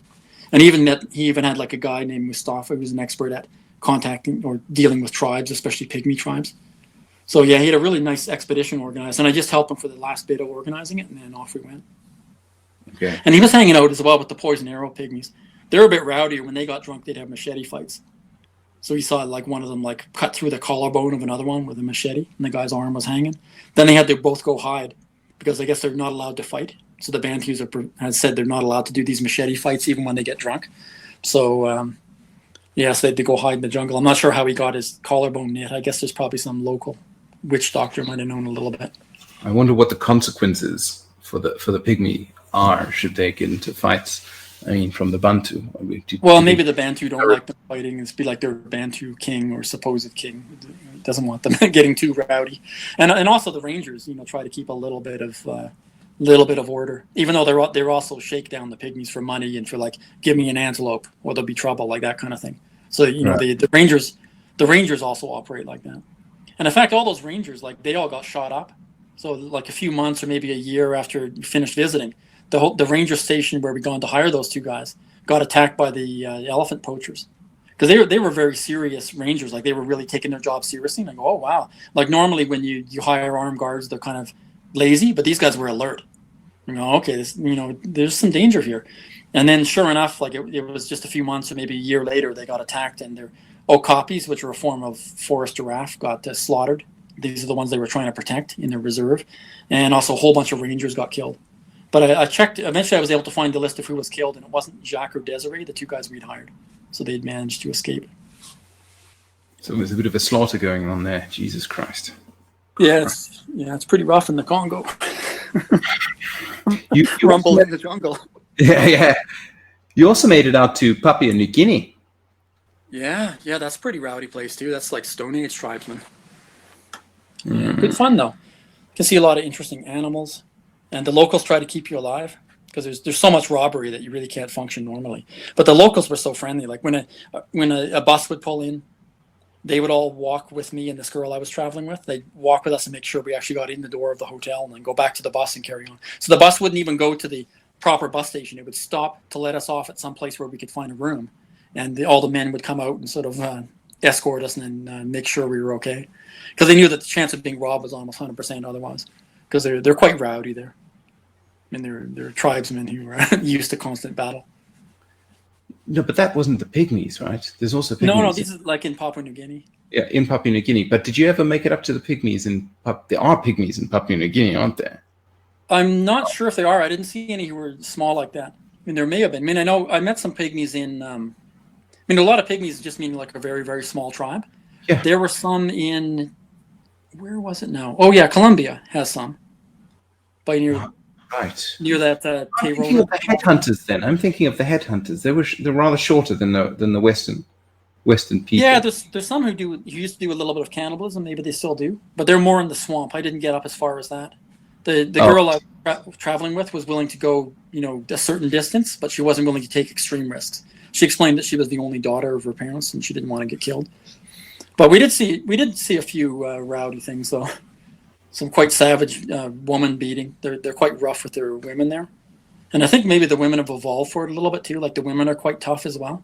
Uh-huh. Like for instance, a woman came up behind a man and killed him with a machete on the road, but then there's one situation where there's like this man was just beating down this woman like almost like mixed martial arts style, and the villagers started running over, and I was wondering, okay, they're going to break up the fight, but actually they started like kicking the woman as well when she was down, so no one was going to step in, and I was trying to figure out what was going on. And eventually there was a guy who could speak enough English, and he explained to me that was his wife, so he's entitled to do with her as he wants. I guess she lipped him off by saying if he was going to go to the next town, leave enough money so she could buy food for the kids. And he became angry at this challenge to his authority. But they're not all like that. But it's just like there's a sprinkling of these people who have the old Stone Age warrior mentality. Like for instance, when we went through Mount Hagen, there was a woman burned at the stake. And then all the locals filmed her on their cell phones. She was burned at the stake as we went through because they accused her of being a witch. And she probably just had schizophrenia. I'm just making something up. I don't know really why they did that, but I'm assuming if they're calling her a witch, it must have been something was a bit off with her, or maybe she wasn't, and they decided to burn her. You never know. I wasn't about to go over and investigate. So. Yeah. Probably a sensible move. That. Yeah, there's limitations to what you can do as a foreigner. Like a lot of people say, well, why don't you intervene in these situations? No. Well, you can't really help out. I mean, it's like, really, unless you're someone who lives there, you can't really assist with that. Like, let's say that woman who was being beaten. Maybe I could go try to intervene as a foreigner and stop it. But then, what's my situation? I only had a few $100s on me. I had to be out of there and get to somewhere I could go to a bank. So I'm not going to be around more than a few hours. So imagine that, the beating she got from her husband just from appearing to, challenge his authority. Imagine if a white foreigner had intervened in such a way that he couldn't beat his wife as he thought fit, and all the village might have started laughing at him. And then as soon as I leave, which was inevitable, a few hours later, because I'm not willing to take this woman with me, and I don't even have the means to do so. Yeah, then she'd really get a beating. So there's limitations to what you can do. Like if you try to be too heroic, you can end up killed. Yeah, quite easily. Some of my friends have as well. Situations like that. Like one friend was killed by his yoga teacher. Yeah, he had a crazy yoga. Oh, really? Yeah, yoga teacher. Yeah. Yeah, it's a guy named Justin Alexander. Yeah, I'd been Skyping with him. He was asking advice he was going to go up in the mountains, and he knew I'd done a lot of that. So I was just Skyping, trying to give him some advice, and then he just disappeared right afterward. And I wasn't as worried because I thought, okay, he went up in the mountains alone. But then I found out later that actually he'd hired this yoga teacher, and he'd posted on Facebook that he was a bit worried with the guy he hired because he just found out that this old man had chopped off his own testicles with a knife to show how holy he was. He's like, oh no, if I don't come back from this cave in the mountains, you know what happened to me. And sure enough, he did not come back from the cave in the mountains. And then eventually, his girlfriend in Los Angeles organized some search party and helicopters to look for him. And they found his clothes, but not his recording gear. He had gear probably what you got there, maybe not quite as nice. And that was gone. because he was doing blogging and sort of blogging as he was going along. So that was all stolen. But then the police arrested the yoga teacher. And unfortunately, before they could question him, he hung himself in the cell. So they never really know what was happening. It's in a way that's kind of an admission of guilt, or at least partially. So perhaps I'm just assuming that it's probably the yoga teacher killed him. Because that's the last guy he was seen with. And then when some other tourists who were from Spain were walking along the path, and they saw like just the yoga teacher coming down from the cave and not the other guy. So, probably he got stabbed in the night or something. Good grief. Can you imagine that? Freaking hell. So that's one of those sort of... But here's a weird thing I should add. Like, when I said about your sixth sense or your little sense should tell you it's not good. Like, he had his unconscious was telling him strongly enough, this is not good, that he actually went and posted on Facebook, like, if I don't come back, you know what happened to me. Like, that's really a sign that your unconscious is kind of telling you, like, pick a yoga teacher who hasn't chopped his own balls off. Just for safety's sake.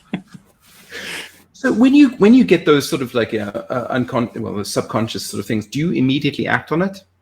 Or I always unconsciously act on it in a way that I give no sign that I'm acting on it. Because if someone's planning on doing something evil, like they're trying to lure you to an area and kill you, then if you immediately show that you're onto them, you might find that the suboptimal situation you're in now, from his point of view of robbing you, he might just think, well, this is as good as it gets, and he could pull out his gun or his knife right there. Even though you might be in an area where some people are reasonably nearby, but he might think he can still get away with it. So what you got to do if you get that bad feeling, you pretend and show as if everything's fine. And if he's trying to steer you somewhere or get you to do something, you appear that you're really agreeing to that. But then almost as if by random, you veer off and now you're doing something else. And now you're with a bunch of people in a restaurant somewhere and that plan gets dropped. So it's all like you wouldn't want to signal that you're onto him. It's like, it's a little game sometimes, right? So yeah. This sort of thing happens to you a lot. It used to, yeah. There's a lot of dodgy countries where that was quite common. There's a lot of countries where it's quite rough. I was well used to that. Yeah. But things are more moderate now. I mean, like last year, I was going to places like Bulgaria, hanging out on the beach. Went through Turkey again for the 8th time. Things like that. Turkey's lovely. Yeah, it is. I've kind of maxed on it in a bit because I've been there so much. Like I've pretty much seen everything except for Lake Van. I haven't seen, but I've been near to Lake Van. I haven't actually technically seen Lake Van. Yeah. Where's the place with the great big salt? Yeah, I know what you mean. That one where it's like travertines. Yeah, something or other. I forgot the name of it. Yeah. We arrived there at like 6 o'clock in the morning from an overnight bus because, oh God, because we were in Israel. Hamas started to bomb us. All the flights were cancelled into and out of Israel. And our Turkey leg of the holiday was, completely destroyed. So we had to, instead of flying between places in Turkey, we caught the sort of like overnight bus, which was not really enjoyable because the driver would have this. I was going to say the buses are usually pretty good in Turkey. Well, I mean, it was okay, but like they had this like pumping music the whole night long. So we arrived at 6 o'clock in the morning, and we looked at this sort of salt mountain, and yeah, I just remember as soon as it opened, I started walking up it, and tourists in their swimming costumes were sort of descending from the top, going downwards, and here I am, Stewart, lugged with a great big luggage, walking all the way up. You're not allowed shoes, and by the time I got to the top, it was like tourists in lovely bikinis and whatnot, and here I am with my lugging suitcases. The security guards are busy blowing whistles at me because I'm wearing great big shoes on these salt things. You're supposed to go barefoot, and I was fuck all of this. I'm just walking, and I was walking straight through this. It was like, tourists are giving me rounds of applause, and oh geez, it was fun. It was quite fun. That it was an enjoyable moment. Sounds pretty good. I mean, for Turkey, I just try to do like. Not too much exciting happens there, so I just try to do odd things sometimes. Like one time I was just trying to hear like urban legends from carpet dealers. Do you know what carpet dealers, they usually would have like these carpet shops, they try to lure in the tourist. And of course I'm never going to buy a carpet. I don't even have a home and I just have a backpack. But it was sort of amusing to go in there. They give you some apple tea. And they'd always have like a young guy would come to talk to you and try to convince you to buy a carpet. And the old guy would usually stay in the back. But if you go to like dozens of these, you can eventually see that these guys are bored and they just like to talk, and they'd all have the same story. So I found it was funny. Like I could remember the stories before, and I think I can only remember one that they were all telling now, and it was always some urban legend that they would pass off as if it was true, or maybe it is, but it was always like, oh yeah, I had a rich couple come in, and he would name like 2 different Western countries that they came from, and it would always be like, oh, and the wife was really hot, but then the guy said to me, oh, I'm impotent and I can't service my wife. Will you do it for me? And then, the carpet seller, who's a young guy, would always say, of course I would say yes. But then he said, can I watch? And then it was always a variation of that story. So I heard that story in every shop I went into. And there's a few other ones that were like the little urban legends they would always tell. I mean, it's probably bullshit, but it's funny that they would all tell the same thing, right? Yeah. It's like in Africa on the buses, or even in South America, you have the people who come in to sell stuff. And in Africa, you got the preachers. And they've got these little stories about what happened on the bus, and eventually there was a woman who was really the devil, and she caused the bus to crash, and then she turned into a goat, this kind of thing. And now, if you give me money, I'll do a prayer now so our bus doesn't crash. Like, yeah, it'd be fun to go around and record these things. Like, they should be saved for prosperity, because after a while, these stories will be gone. Yeah, they're removed legends of the various countries. I have fond memories of drinking on the Bosporus. There was a university professor, and now Hakan has become a university. He's my friend. He became a university professor. But this other older fellow, he joined us, and the 3 of us were my girlfriend, wife. We got onto our second bottle of Rucker, and my wife looks at the table and she says, "Right, I'm going home." Oh, no. Should we, and she's like, "Don't worry, the 3 of you stay here. I'm going home." So she went away home, and oh God, the 3 of us, we were walking arm in arm, barely able to hold it up straight. It was a fantastic memory. I enjoyed that so much. The Bosporus is so beautiful, so beautiful. Now Erdogan is doing a good job at gutting that place. Yeah. It's a bit of an authoritarian, but it's almost inevitable, though. I mean, they couldn't really get in with Europe because of geopolitical reasons, and they're well situated now, where they're having a little bit of trouble now, and that they're starting to get powerful, but they don't know in which area to expand their influence. And there's a lot of regional struggles going on. So, for instance, the Russians are trying to get them involved in Syria, so it'll tie them down, because they're worried that the Turks will start expanding their power into Bulgaria and other areas that are more traditional. The Russians are trying to influence that. So they're trying to make sure that the Turkish attention is focused to the south. So they're kind of embroiled in some combat along those frontiers. And of course, they always have their Kurdish problem, which other countries can always, try to rile up again. It's kind of a rough neighborhood that Turkey finds itself in, actually, if you look at the countries that it borders. But yeah, their president has definitely gone the authoritarian route, especially with his $600 million palace that he just had built. And of course, there's a lot of corruption going on politically. But that's how it works too, right? As most countries are exceedingly corrupt. It's quite funny, actually, that people talk about, they see the stats coming out of them, and they pretend as if they're the stats you'd see coming out of New Zealand, right? Like, New Zealand's probably 98% correct in everything they say, and if they say this is going on or that's going on, it's probably correct, right? The corruption's probably minimal, but most countries is just through the roof, insanely corrupt. Yeah, I think he's aspiring to be a new sultan. That guy. Yeah. And often they do. I mean, that's what happened with Saddam Hussein as well. He wanted to be like one of these ancient emperors. Yeah. And the guy in Sisi I think it's Sisi in Egypt now. He's getting kind of authoritarian as well. Yeah. Like one of my buddies used to be the security advisor for Mubarak before him, like trying to give him advice on how to stay in power. It's a rough business to maintain your dictatorship in countries like that. And of course, the only possible ruler for a place like Egypt is probably going to be, if he's not a dictator, he's probably going to turn into at least a quasi-dictator in the sense of trying to keep power. I mean, the current one's a military guy straight up. But, Egypt has got their problems too, right? They have the Ethiopians are expanding. They're going to start taking some water. And once that happens, it's going to leave not enough water for Egypt. So you never know if it's going to kick off there. Yeah, the crown sits heavy on the head. The dictator's head. And a lot of these countries, it's hard to see. Like, you couldn't really govern them. If you're like Justin Trudeau, you would completely fail to govern, a lot of these countries. If you were Justin Trudeau in charge, like the Canadian Prime Minister, and you were in charge of Egypt, you completely failed and you'd be overthrown almost immediately. Oh yeah, a lot of these places are rough neighborhoods.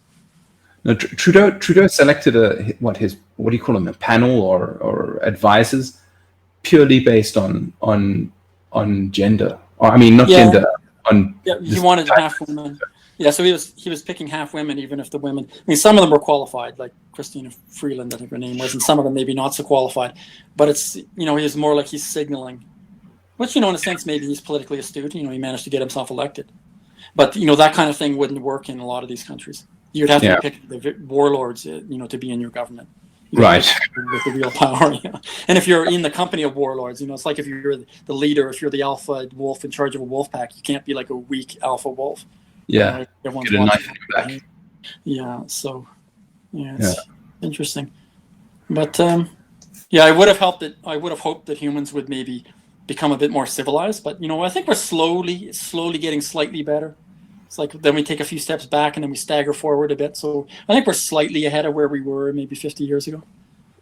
I mean, looking at Steven Pinker's book, I mean, he's mentioned that we've lifted so many people out of poverty. You, as somebody, I think it's called Enlightenment Now. I've heard that book. I don't think I read it, but I've heard of it for sure. Yeah. Well, you as somebody on the ground, have you noticed this over the years? Yeah, it's got better. Yeah, for sure. It's even noticeably better. And the thing is, I can notice, but other people not so much. Like sometimes I'd be traveling with someone who doesn't have as much experience with developing countries, and we'd go through town after town, and afterward they would say to me something like, "Oh, it's such awful poverty we saw on this entire trip." And I go, "Oh, that's not what I thought at all." Because I would think, okay, here's a moderately prosperous town. Oh, here's a town that's really poor. And oh, this town is great. I mean, look, they can afford those bright red Chinese buckets. I mean, those are 75 cents each. And look, a lot of towns, a lot of the people in their mud huts have a bucket each. So there must be some kind of trade. Like I can kind of see that they had some commerce coming through there. Then you come to another place, go, oh, this area this probably going to be abandoned. I mean, there's really poor fields here, and the people are dirt poor. Like there's all these gradations of poverty that I was aware of. And if I was trying to do business there, or if I was trying to set up where to live, I'd be able to pick the town that's actually going to become the more prosperous one instead of the one that's going to disappear. But the other Westerners who'd be with me, like let's say on the same local bus going through, they just saw grinding poverty. They couldn't differentiate between them because, they're used to something being 500 at least out of 1,000. And I'm finding like this is 2 and this one's triple, this one's 6. Like I'm noticing these little small things that they wouldn't notice.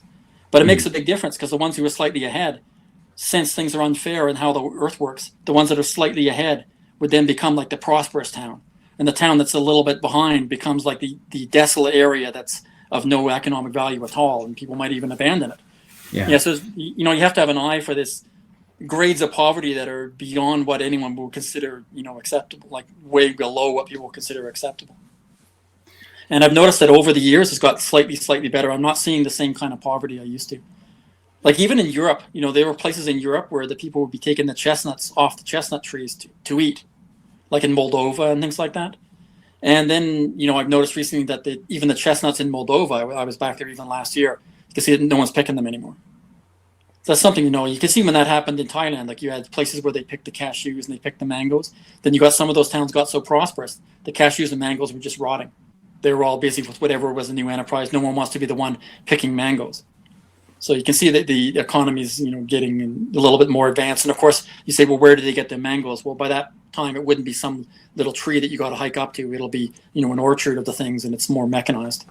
Yeah. So it's all developing. The world it's getting much richer for sure.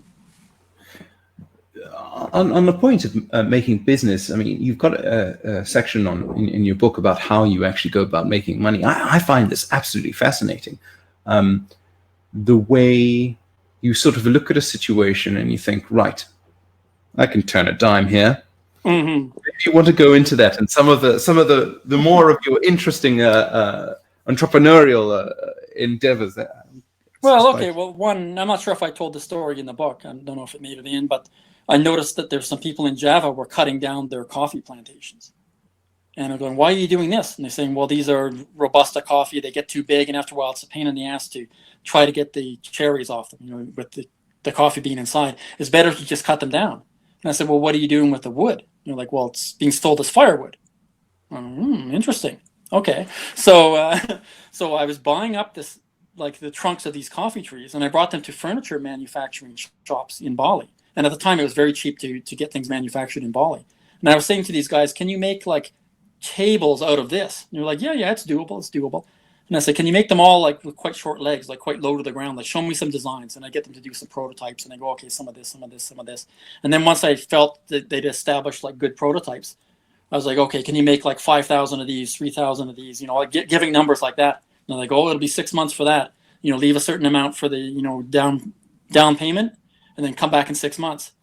And so I would do that. I'd leave the money. They're very trustworthy in Bali. Part of the reason I was doing business there for trying to make this furniture.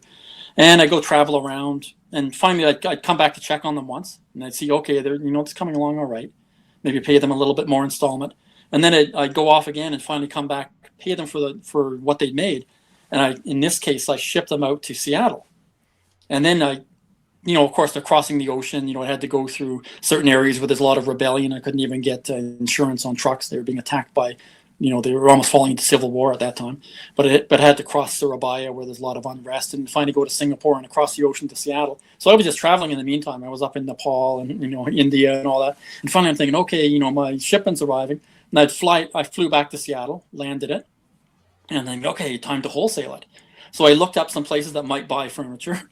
And I'd go in and just like cold call. I could just arrive and I'd have some samples in the back of a truck I rented. And I'd just go on and find someone to talk to and then say, I've got some tables for sale. And I say, you want to come out to my truck? I'll show you some samples. They'd be kind of like, looks okay. What do you want for them? And I'm going, $40 each.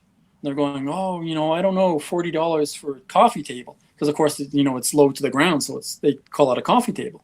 And this was my whole thinking all along. Because I wanted to be able to say this one thing. And I said, no, it's not just a coffee table. It's a coffee table because it's made out of coffee wood. And I'd explained that it was made out of the trees. And they'd suddenly, you see their eyes light up. They knew that was a little gimmicky selling point, right? And they go, okay, I'll take 200 or I'll take 500. And, pretty soon I'd have them all sold. I was getting them for $10. I was selling them for 40. So my money just goes, boom, times 4, right? And then I just like pocket all that cash, stuff it into my bag, and then I just keep traveling. And then I look for something like that to come up again. So, I did like wooden chickens at one point because I could make a similar markup. I did jewelry for quite a bit. Sometimes when I was younger, I'd just buy jewelry for super cheap, and then take it out and do like the folk music festival or like the other like concert festival scene in North America. Just get a truck and put a kiosk in back and just drive around to these big outdoor festivals. We have thousands of people gathered to hear musicians, and just like sell silver jewelry to the girls walking by. It's kind of a nice lifestyle that counts as travel as well, right? Fascinating. Yeah, absolutely good fun. Yeah, lots of fun business ideas like that. What are some of the most sort of like edge cases, the ones that sort of like are, even you were surprised by? Not so. I mean, the chicken one is actually pretty. Maybe you can go into the chicken one. Like, it was a similar story to the coffee tables, wasn't it? In the sense that but here's one that made a lot of money really quick. I'm not sure if this is in my book or not. But in Scotland, I noticed that there was this box that they dug out of the bog, and it was from a long time ago. Like we're talking Middle Ages or Dark Ages or something like that. But it was in really, really good condition, and it had a beautiful designs on it of like carved, stylized heather. I think it was meant to be like berries and leaves, but carved in wood. And I thought, well, this box would make a really good like geranium box or something you could put on a windowsill. So, once again, I managed to get prototypes made. It was absolutely beautiful, and I could get them for, I think it was $6, something like that. It might even been less. And I thought, oh wow, I can make at least times 7 on this. So I had thousands and thousands made, and sure enough, they went with absolute hotcakes. Like I couldn't even keep them in stock. They arrived after coming across the sea, and I just like sold them almost immediately for times 7 what I paid for them. And the chickens were something similar, where I met that guy who was a carver of wooden chickens, a guy named Dewata, and his chickens were amazing. And at that time, the currency was collapsing in his country. So I found that I could get them for $1.50 each. And I thought, I can sell these pretty quickly for $6, right? So I got him to make thousands and thousands and thousands of them and ship them out. And then I was selling them in Vancouver this time, and I found some woman who rented kiosk space in malls. So I rented space in 2 malls, like 10 days and 10 days. And over the course, I was just selling them, but massively fast because I'm getting it right from the producer. And instead of like several people each doubling. It was just me taking the profit. So because I'm directly selling, these like wealthier ladies would come to the mall and see them there on this little display, and they would think they're more unique than they really are, because actually I had thousands. But I just sell them for times 4 what I paid for them, right? Which was like well under what you'd normally do, because normally like the importer takes times 2, and the other person takes times 2, and then finally the shop takes times 2. So it ended up being cheaper with me selling direct like that. Yeah. But I'm not sure if you can do this cash stuff anymore. Like a lot of it was because most people are afraid to walk around with cash. And I used to walk around regularly with $50,000, even $100,000 in my bag. So, but you also have a knife too. Yeah, knife and my money, right? And I try to like keep it hidden that I had that money. Like even through war zones, I didn't want anyone to see I had 80 grand or 50 grand or 100 grand or whatever I had. But that was my float for business. And then because back then the banking didn't work, it meant that someone with cash, became the person who could really get a good deal on things, because cash in hand was really immensely useful. And the other businessman you might see a deal, he couldn't take advantage of it, because you can't get anything wired in. Like if you tried to use their local banks and get stuff wired in, someone at the bank office would just steal your wire.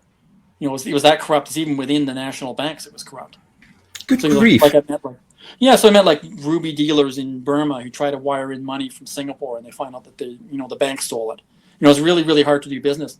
But just the fact that I had cash meant that I could actually do business as I went and get this proper markup. Whereas the regular businessmen were afraid to carry the cash, which means that they were not in the market.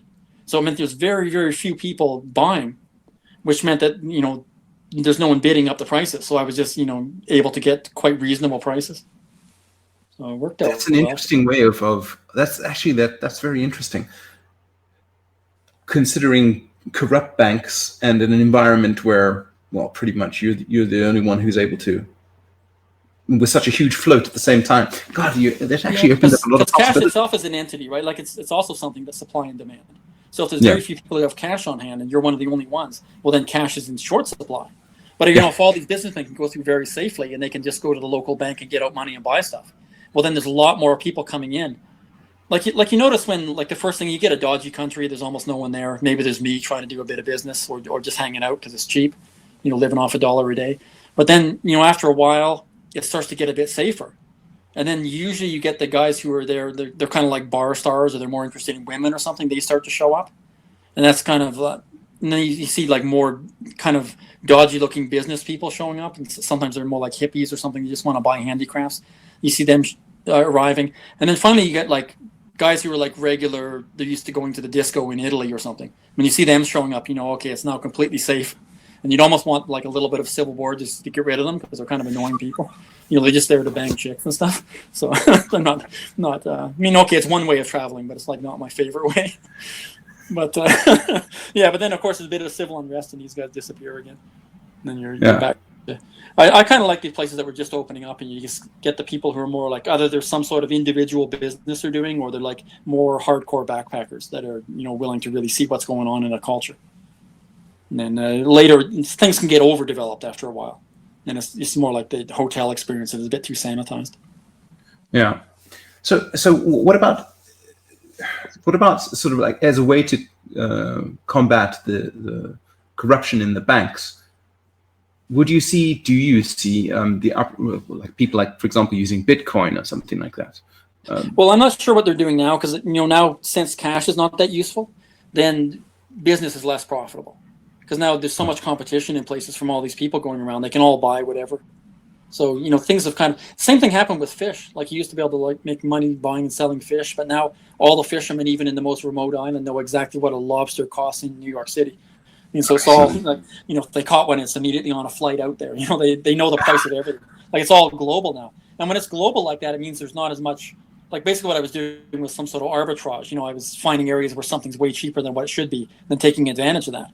But it's almost getting like the currency, where the automated traders have brought it down to a 10,000th of a cent or whatever they've done for the difference between currencies and what it ought to be. Well, it's the same thing now with all these goods. It's really making it flat. And that means if you want to be someone who's succeeding at business, you need some different skills. So maybe you need to be doing something in online payments, or who knows what. Like, I have a Brazilian friend doing business in Nigeria now, and he's doing one of these micro payment things you do over your cell phone. He's doing quite well at that. Yeah. And I feel kind of good about that, because I advised him to go out there. because he was talking to me and he said Brazil's becoming a shit show. I think you're aware of their new president. A little bit unusual fellow. But anyway, he was wondering where he could go for business. And I said, hey, go to Nigeria. And I said, if you don't trust anyone there, you can make lots of money. Because the people are so, they lack social trust. So they're all, because they're trying to grasp any money that's at hand, they're like kind of discounting tomorrow. They're more like just trying to make day to day. So if you go in there and you get a reputation as someone who's actually has what you say you have and it's for sale the way you said it's going to be for sale, your reputation can become extremely good, and a lot of people will come to you to do business. And as long as you don't ever front anything to anyone, like you don't ever just give someone some product without it being paid for. So it's got to be, cash at hand at exactly the time that the product changes hands. But if you follow that rule, then you'll find out you can do quite well in business there. And sure enough, you did. Because the people there were kind of desperate for some sort of social trust, which is what they're lacking at the moment. Because people who are coming out of extreme poverty, they'll grab at anything, even if it would have been better to sort of wait and slowly build a business relationship. They're kind of more like grasping. If they can get away with $1,000 now, it doesn't matter if they could have made 10 over the course of a year. They'll just go for the short term. Yeah, I'm not trying to blame them for it. It's just it comes from No, it's just the way it is. I mean, in that scenario, it's like you are unable to do any forecasting into the future, and cash in hand, a bird in hand is better than two in a bush kind of thing, right? Yeah. I recall being in Rwanda, and I was invited to be a judge at one of these. Like Rwanda's got a hackerspace over there, and whole bunch of guys, young guys, came into the hackerspace, and it was like a 24-hour like a hackathon basically. And at the end of the thing, sort of walked in and sort of checked out these things.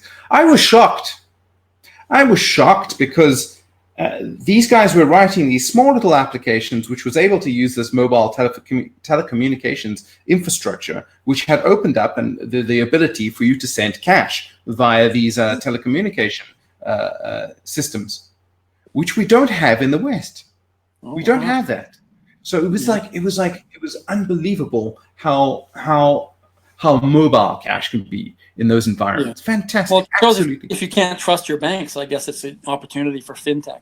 Just the way it was, where you couldn't trust your national telephone company. I mean, it used to be like $20 to make a very short call, between areas, because you had these monopolies that were sort of corrupt, oligarchs in control of them.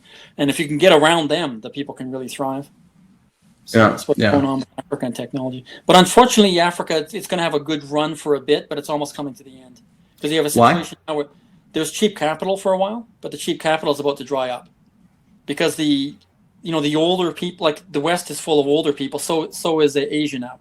It's older people who are in the peak earning years. So some of them are getting up around even 50, 60 years old in Germany, or some other places are 50 plus. They're getting quite old in a lot of areas, Korea as well, everything. And when you're, as you get older, you're getting more and more skilled at your job, and you're starting to accumulate. You're starting to make a lot more money, and you're saving a lot more money because your retirement's coming, and supply and demand. So if these accounts and banks are finding this money coming in, well, they have money to invest. So it actually drives down the cost of capital. But what's about to happen, starting in the next few years, is the old Westerners and old Asians, who are most of the people who have money around the world, they're going to start retiring. So all of a sudden, their governments will be in trouble because all these high tax-paying people will be retiring. There's no millennials in most areas to replace them. It's not like a dip in population. Like demographically, most of the West is hollowed out, and so is Asia. So the taxes are going to dry up just at the same time where the banks empty out. So Germany's already had this problem where there's not enough deposits. So capital is going to have to come up in price, and it's just at the time where in Africa could desperately need some capital. It's all going to dry up. So whatever they're going to build, they've got to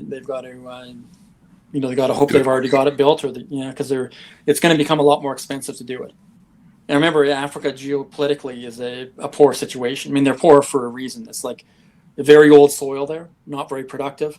They don't have any ability to use internal rivers to reduce the cost of moving things. It's not like the North German Plain or something. You need to be able to move barges on rivers. They don't have internal navigable rivers. They don't have it really. They have a few long rivers, but they're almost useless. So and a lot of other disadvantages. I mean, it's very hard there. Got a lot of tropical disease. It's hard to deal with. They don't have a lot of ports at all, like as you were just mentioning, I think. So, you go down that coast there, like to find a port along either coast of Africa is really difficult. Like you go to one U.S. state and you probably find more ports than you would in all of Africa for good quality ports. So it makes the cost of moving things really, really difficult. You have to move it by train, and it's more expensive than if you move it by barge. So so it's geopolitically they're not in a good situation. So they're kind of reaching their maximum soon. And then it'll be down. It sounds like if you've got enough money, you might want to build a port. Well, yeah, but it's hard to get involved in that. I mean, there's so much corruption. I mean, I would see like some Nigerians who are even like they would come all the way down to South Africa to try to get work done on things. You say, well, why don't you have it done locally? And the ports are so corrupt, and you can't. Horrendous corruption problems, and you can't really fix that either. It's hard. It takes hundreds of years to fix these problems. Yeah. But what I'm hoping is there might be a tech solution, because the way technology is developing, it's very, very fast, much faster than a lot of people thought. And there might be tech solutions to a lot of these things, because the soil's really worn out in Africa. It's the oldest continent. It's been bleached by half a billion years. It's really, really old. But perhaps with some of this new agricultural technology, maybe they can get around that. Or, they've got solar panels getting cheap enough. Maybe Africans can, I'm always hopeful for the future. Maybe tech can give them a chance. Even if by conventional means it seems like they can't succeed, perhaps tech can give them a bit of a boost. You never know. Where would your foxhole be in the world now? I mean, if it all goes to a shit show, where would your foxhole be if you were to put down roots, settle down? Putting down roots. I'm not sure if I'm really like. I've got my money in Standard & Poor 500 in the U.S. because I think they'll do best. Even though they're very unstable, everyone else is even more unstable. So I think that's probably the best place to invest because they're the reserve currency. So that's why they have such an easy time borrowing. So the chance of being able to get your money back in 10 or 20 years is much higher with the U.S. So I keep what money I have in that. And otherwise, I think mobility rather than putting down roots is the safest place. If you put down roots, you're kind of stuck to some place. You never know how unstable it's going to get. Whereas if you just have a backpack, you're just up and gone, next day. So I just kind of keep maximum mobility over the planet and let that take care of my security. And also it takes care of my fun because it means you have a constant change. And especially if you can keep track, which is very cheap now to keep track of a lot of people around the world. So you can have hundreds of friends in every country and just kind of roam around that way. So I think maximum mobility is safest rather than try to build some sort of, fort. Yeah, if you got some sort of fort built somewhere and then all of a sudden, don't know who's going to be elected. It's like with Brazil, right? Imagine you thought, oh, Brazil's doing good. Then you've got their latest president seemed to say some crazy things. I mean, I don't know for sure, but my Brazilian friend was saying he seemed to be quite crazy and not necessarily good for the markets. So you never know what's going to happen, right? Whereas it's reflected directly in the infection rate in Brazil, which has now surpassed the United States now. Ooh. Well, you even have a good example with South Africa. So South Africa has a lot of problems. So imagine if you had your nest egg was all somehow tied into South Africa and there was no way to escape that. Then you'd always wonder every year what's going to happen next because a lot of crazy things go on. Well, wasn't there a lot of corruption with your last president or something like that was going on? I think I read that. It's one of the main reasons why I moved out to Hong Kong because the country has even maintaining electricity supply is difficult for. We went on holiday and there's basically a schedule that says, okay, there's going to be a cut of electricity from 2:30 in the afternoon till, I don't know, 8 p.m. or something like that. And you can actually download an app for your mobile phone, which will tell you when to do this. Oh. My wife, one look, okay, she's from Hong Kong, never has electricity being cut out here. She nearly fell on the floor laughing. They spend so much time, developing applications on how to, route around or, not be affected by this thing. Why don't you just solve the problem directly? It's like, I don't know, Africa. And also it's very racist. Very racist. Very racist. Yeah, I did meet some racists. I didn't meet a lot, but I met like maybe 6 to 8 racists, like extreme racists. Yeah. I was just hitchhiking around, so I'd be talking to black people, white people, whoever would pick me up, and they were all quite friendly. But occasionally I would meet these extreme racists. And even a long time ago, I met the opposite of the extreme racists. I met this guy, he must have been an old Rhodesian black guy, and he picked me up hitchhiking. This was like in the early '90s or mid '90s, something like that. And he kept calling me master, and I'm like, no, I'm not comfortable with that. Don't call me master. You could see he was used to that whole. I'm not sure what they had going on in Rhodesia, but it seemed like not so good. But back, this is early, maybe it was mid '90s.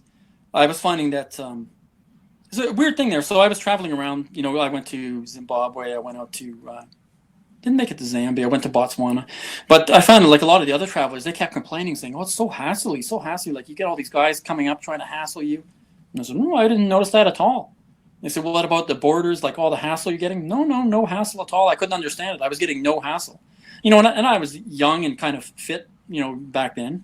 But I thought, well, not so formidable that I'd be able to immediately drive away everyone who should be hassling me. I thought it was a strange mystery.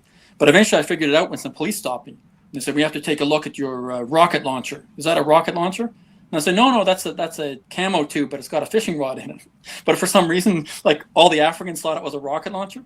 So I'm almost thinking back now, like they might have thought I was some sort of mercenary traveling through and I had a rocket launcher. They were saying, oh, better not fuck with this guy. Yeah, they're thinking, which tourist to hassle? That one, he looks like he's from Hong Kong. That other one looks like from England. Oh, the dude in with the camo rocket launcher? No. That's a good strategy. We'll use that one. Yeah, that worked. Fascinating. Worked pretty well. Fascinating. That's just when Zimbabwe was falling apart. They had quite a corrupt leader. I mean, I think he's dead now.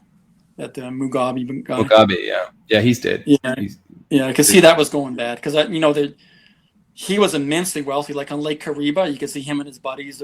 I didn't see him particularly, but his buddies for sure. They all these villas and they were going around on their yachts and powerboats and everything, drinking and partying. Then you go into the villages and you see nothing, like absolutely devastatingly poor. He cared nothing for them.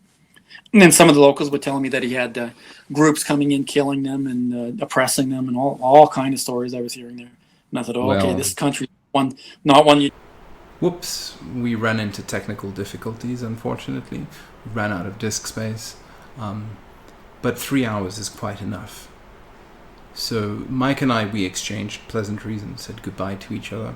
Finished off on that story. And then I went to go have lunch. So, I mean, thanks, Mike. Thank you very much for doing this podcast.